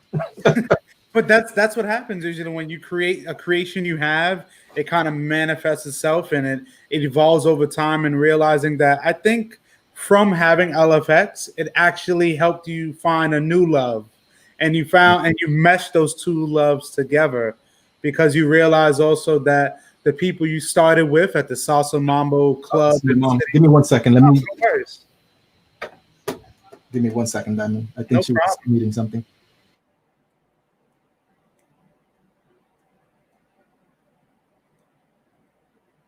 All right. I don't know if she said something and I didn't hear it, but she'll probably not. Sorry to cut you off. No worries at all. And I just think it's amazing to hear how all of your journey has really just transitioned from one point to the next, and realizing, like, hey, as you said, Sergio thought you had a void, but no, you just had a love for something else, but you were able to mesh those two together, because you can have the performance side, but be able to have the culture side in the same aspect. And for me, I think over time, for me, seeing a lot of your performances with Dakota, with LFX, but even especially with Dakota and Arito Arts, and seeing the educational aspect and the focus you guys have, it's something that, again, is lacking in our scene as a whole. Even what's his name? Joey says, can't get students to teach Bolero for free these days. Never know why. Very true, Joey. I know why, but I don't think I should say it on this show. And again, it's like, to be honest with you, the topics that we discuss on here are truly important. The people that we talk about, from the Marisols, from the Mike Bayos, from the Rodneys, from the Georges, Ishmaels, these are all important people. Even the Ivan Dominguez's and so on and so on. Like, these are the voices and these are the names that our scene needs to understand, because without these people, I believe we would not be where we are now. And seeing, especially with you and Arito Arts and Dakota, to see how influential you guys are, from being in the States, from her in New Mexico, you're in New York, you're traveling to Russia, you're traveling to different it's amazing to see people from the States doing something they love and being able to inspire others from other countries, and to understand where this art form comes from. Word, man.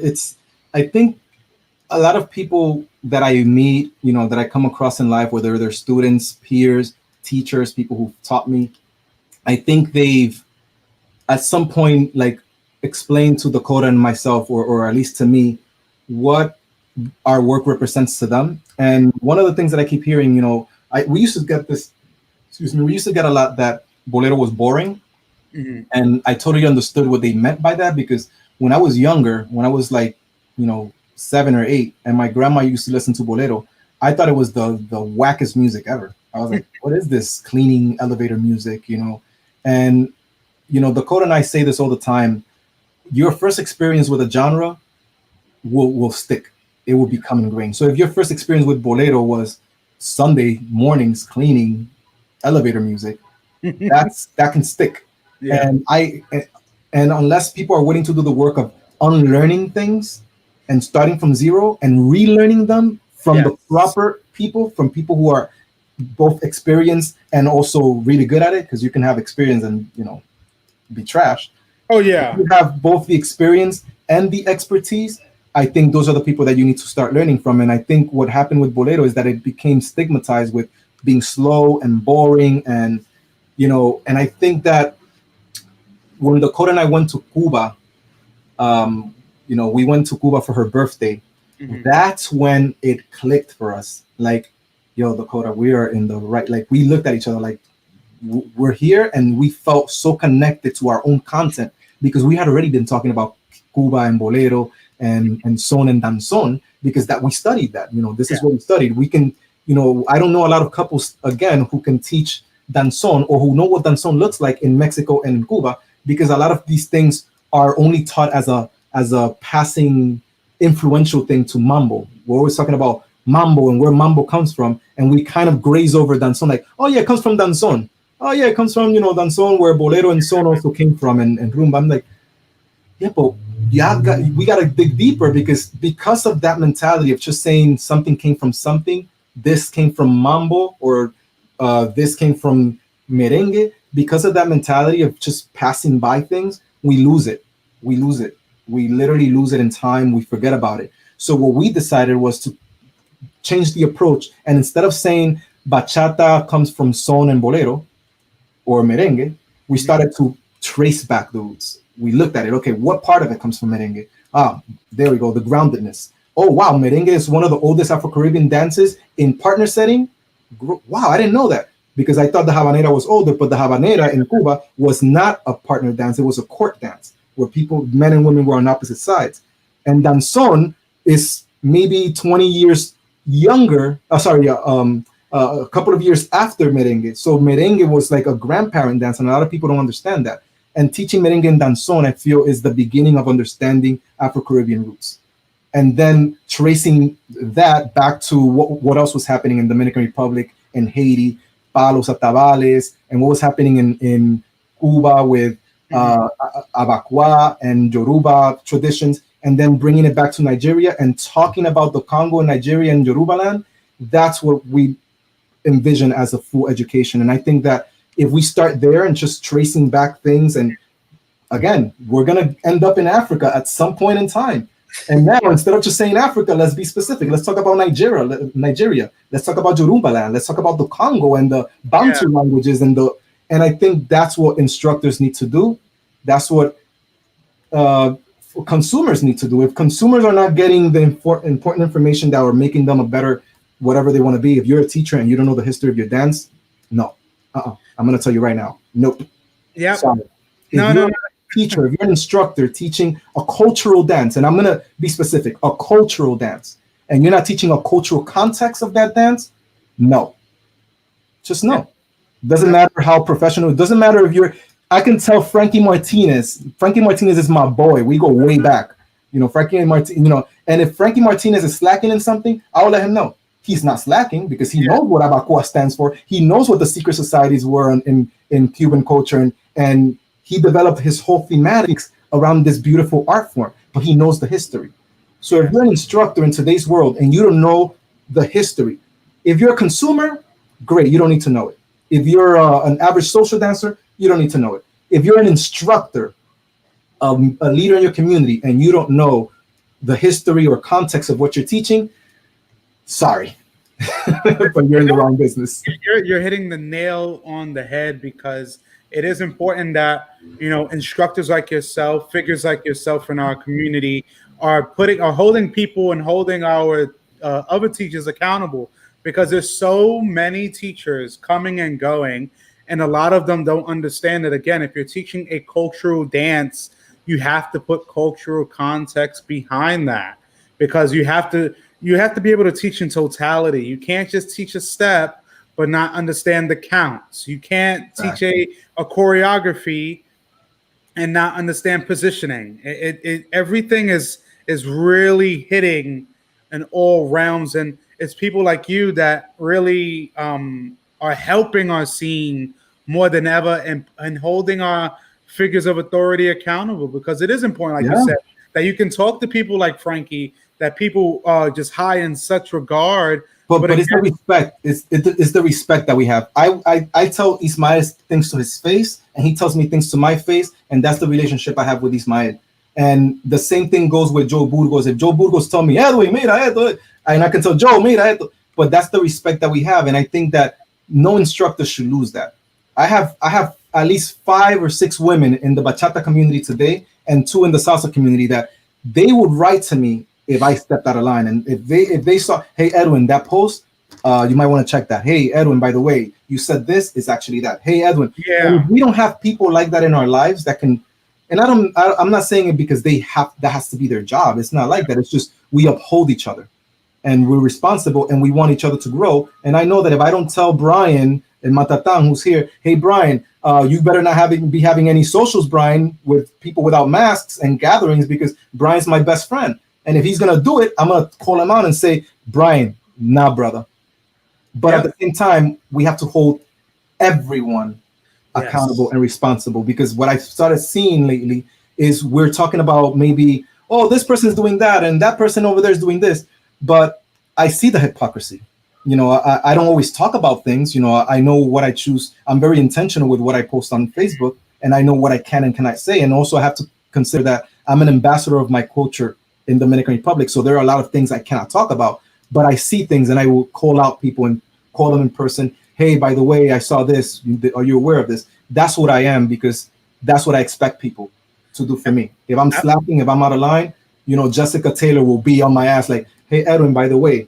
But that's why I love Jessica, because she holds me responsible, because she knows that I'm in a leadership position, and I know she's in a leadership position. So we have to do that for each other. Otherwise, who's going to check who?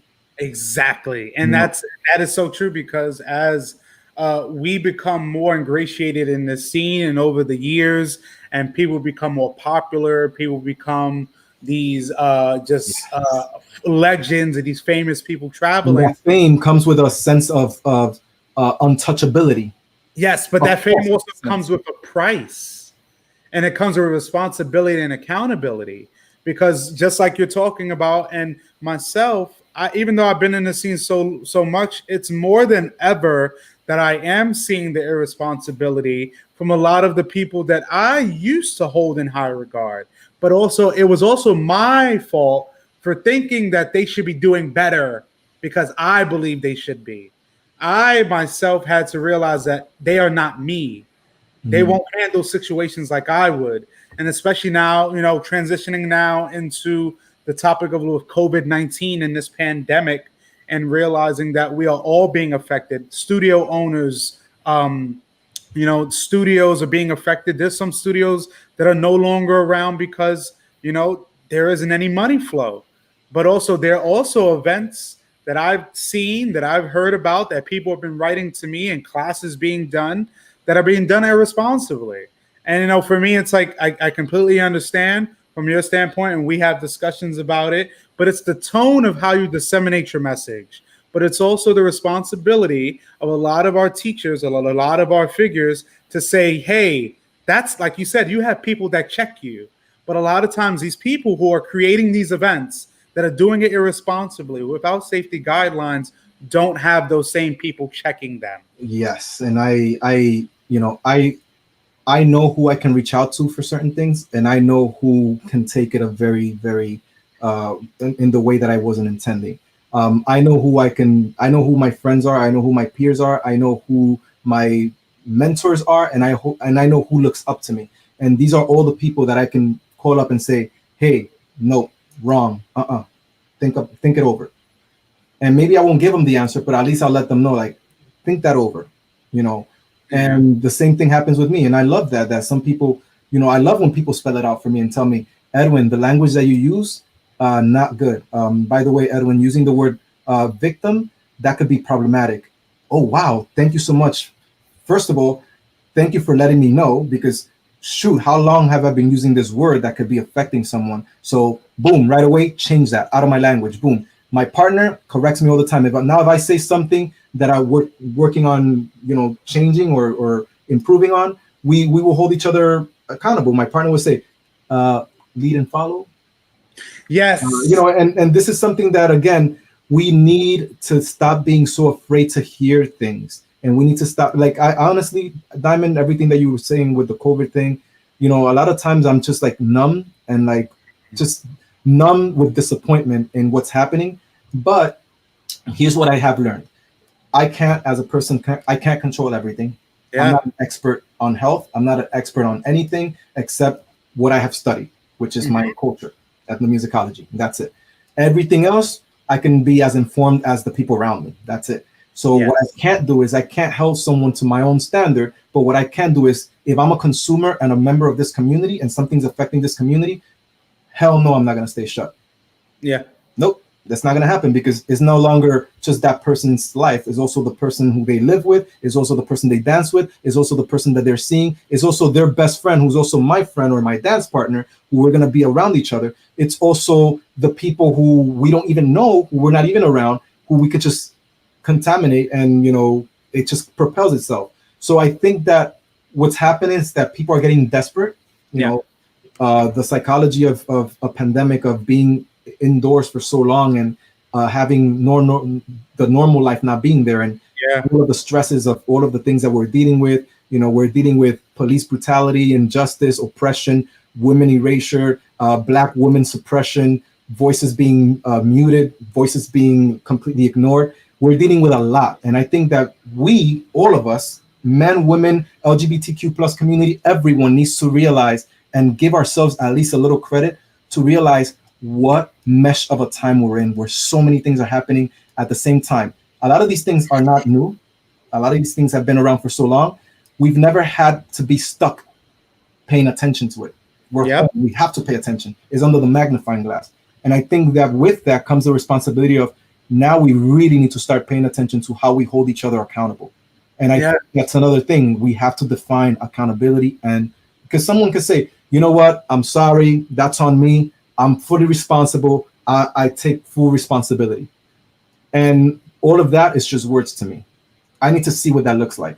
I need to see how that looks in action. Are you reaching out to people that you potentially hurt? Are you reaching out? Do you have remorse? Have you sought the psychology? Have you spoken to a specialist? Have you sought your friendship and friends and explained to them the situation? Have you self-reflected? Have you, whatever it is, that's an action, not just saying the words. It's like we talk about this all the time in relationship, saying I love you versus showing it, and how many different ways you can show it.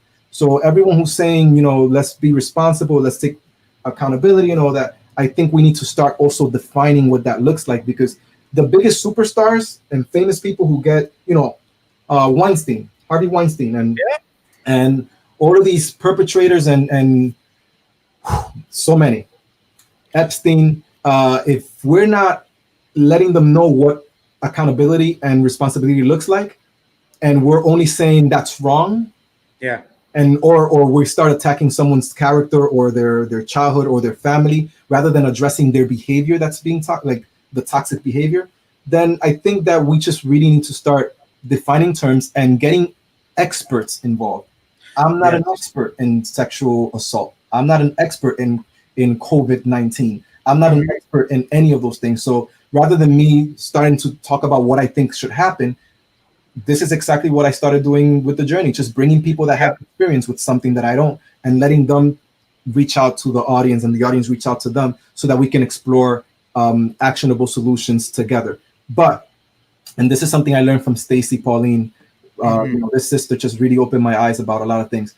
We're so quick to talk about actionable solutions and what we need to do, how we fix this problem, but we still haven't even grasped how deeply ingrained and how systemic these issues are. So I think it is a disservice to talk about solutions without really understanding what the problem is, or me as a man thinking I understand the problem, when in reality, there's no way I can even possibly begin to understand what it means to be a victim of this, or to be, experiencing that. So I think that we need to do really, really, really much better. And I think it starts with reaching out to experts. I've been meeting a lot of them, people who have experience talking about safe spaces and consent community and, safety guidelines, creating a task force and events, drafting up,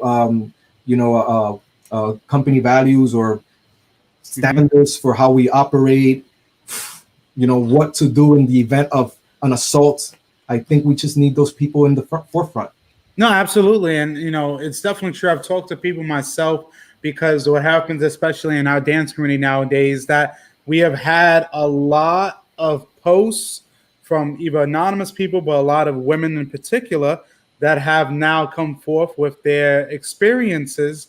And a lot of times us as men, but in general, us as human beings, we all handle traumas differently.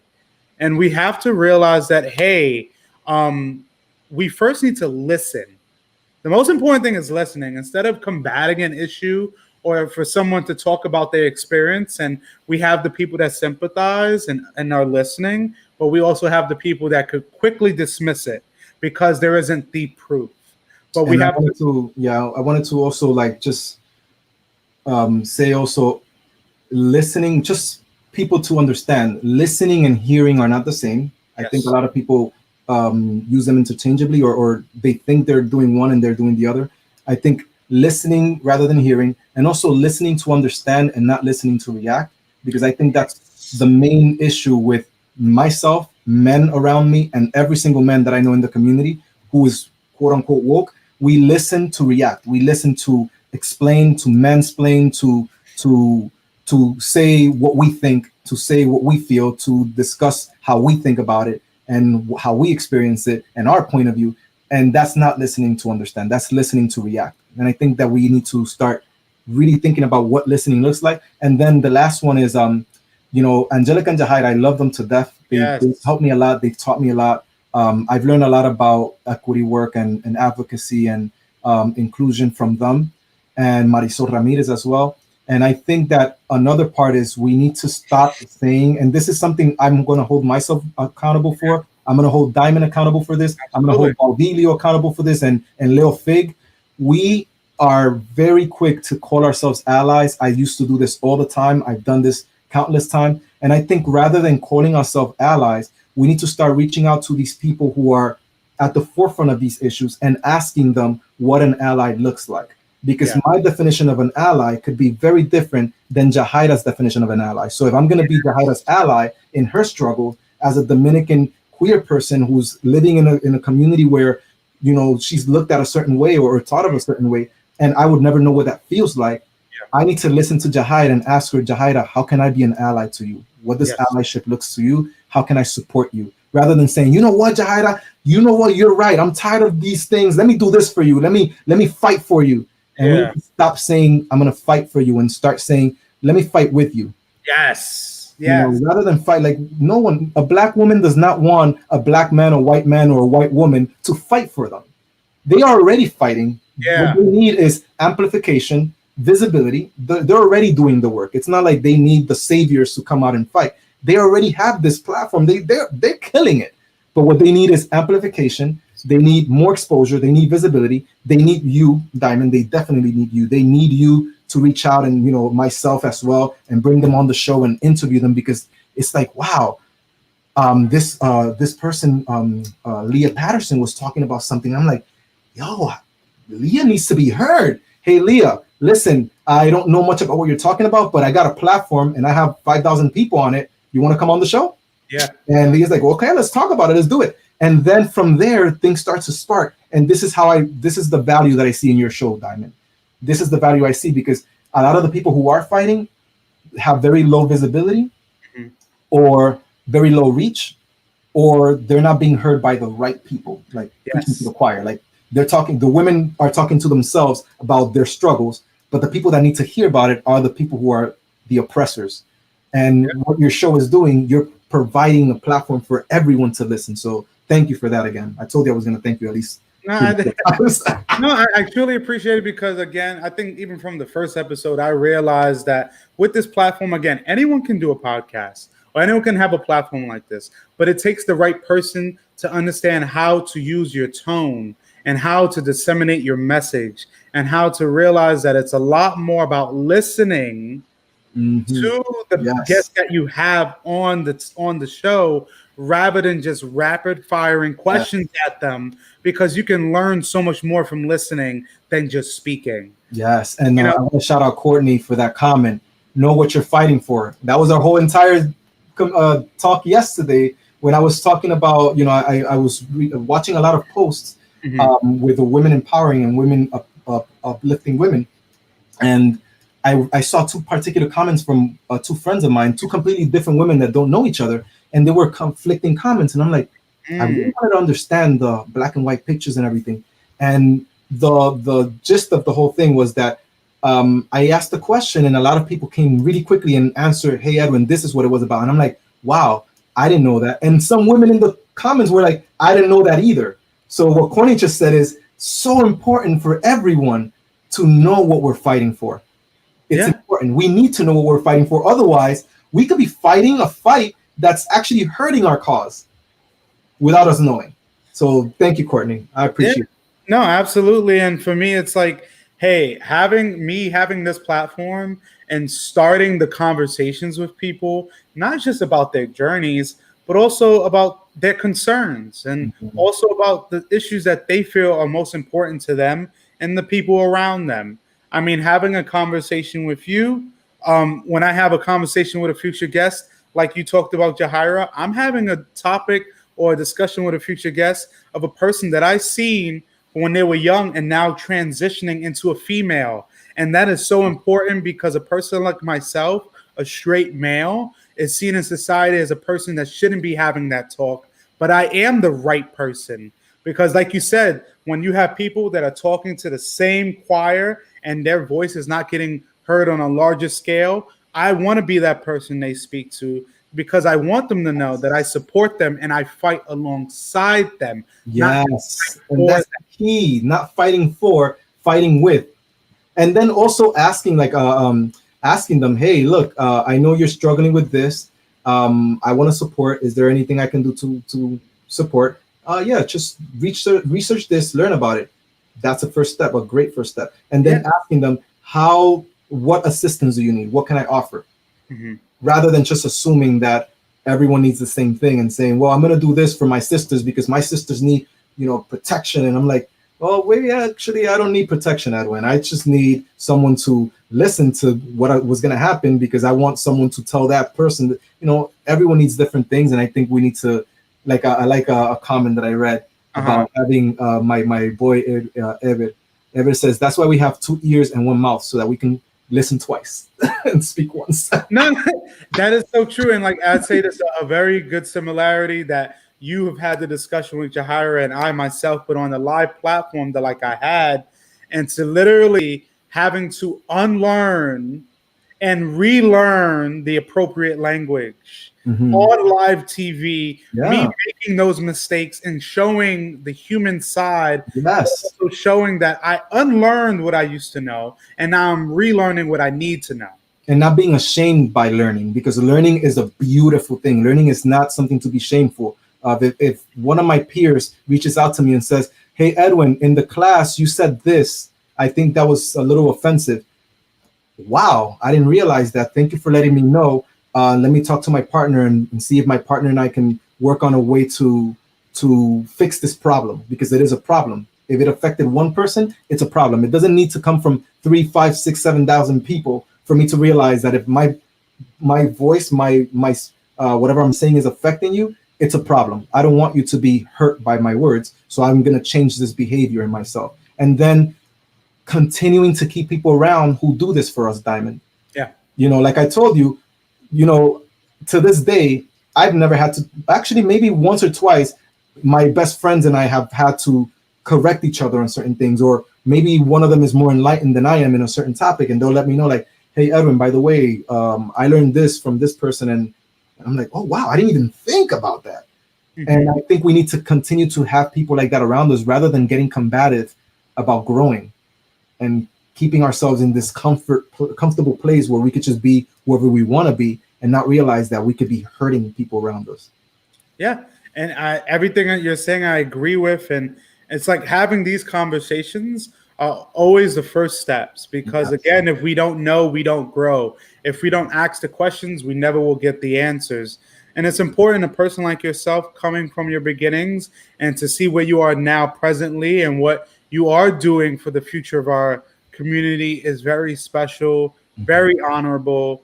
And, I definitely thank you so much, seriously, for coming on this platform. And at least, before we go, I really would love for you to kind of give your contact information and where people can actually reach you. Yes, definitely. So first of all, uh, Dakota and I work as Areito Arts. We have our Instagram page, Facebook, YouTube channel. We have a lot of free content that we offer in our YouTube channel, cultural content, and we offer our classes at areitoartsonline.com.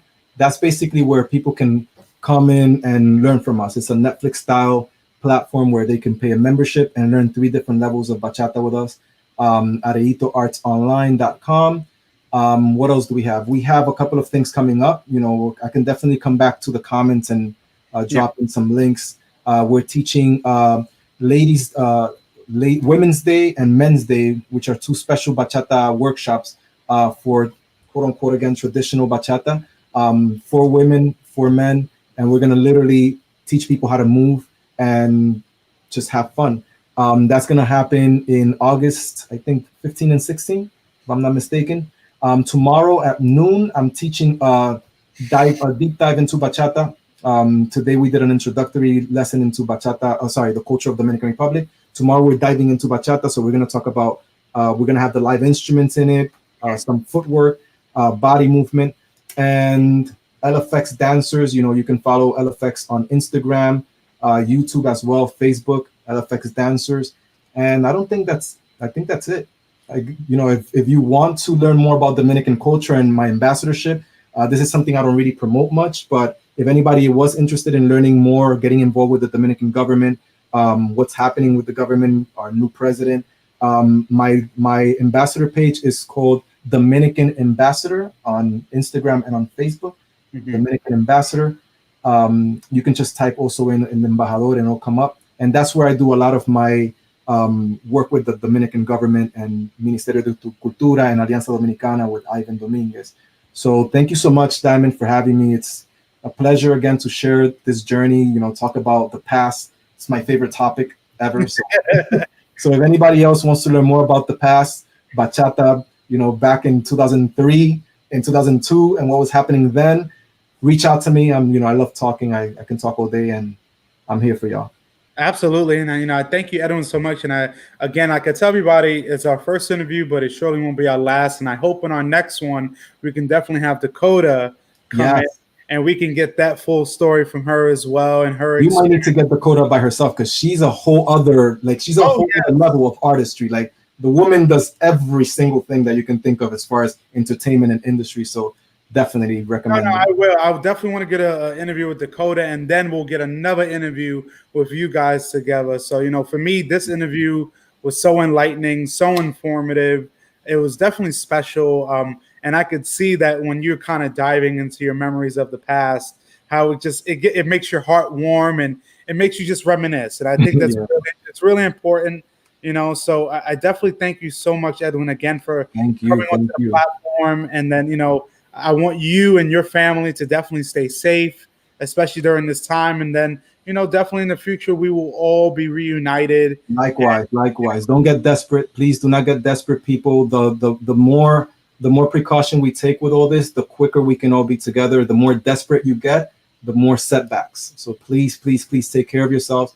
I can tell you, Diamond, I didn't say this before, but I can tell you from experience, this is real. I've lost 11 people in my life, 3 of them extremely close to them. Dakota and I, we're musicians. We have our music company. She's an artist. We lost our bass player, the same bass player that played on Romeo Santos' Utopia album. That was our Billy. We lost him. We lost a lot of family members. I thankfully recovered. I wasn't ever in a very, very serious place with COVID, but I recovered. I know what it feels like. I know what my worst was like. It's real. Take care of yourself. Please take care of yourself, and do it not for yourself, but also for people in your home, people around you, everyone. It's not just you. Please take care. Yeah, absolutely. Until we meet again, my friend, and I thank you again so much. Stay safe. Have a wonderful night. Have a wonderful weekend. And until next time. Thank you, my brother. Thank you. Stay safe, you and everyone else. Thank you. Peace.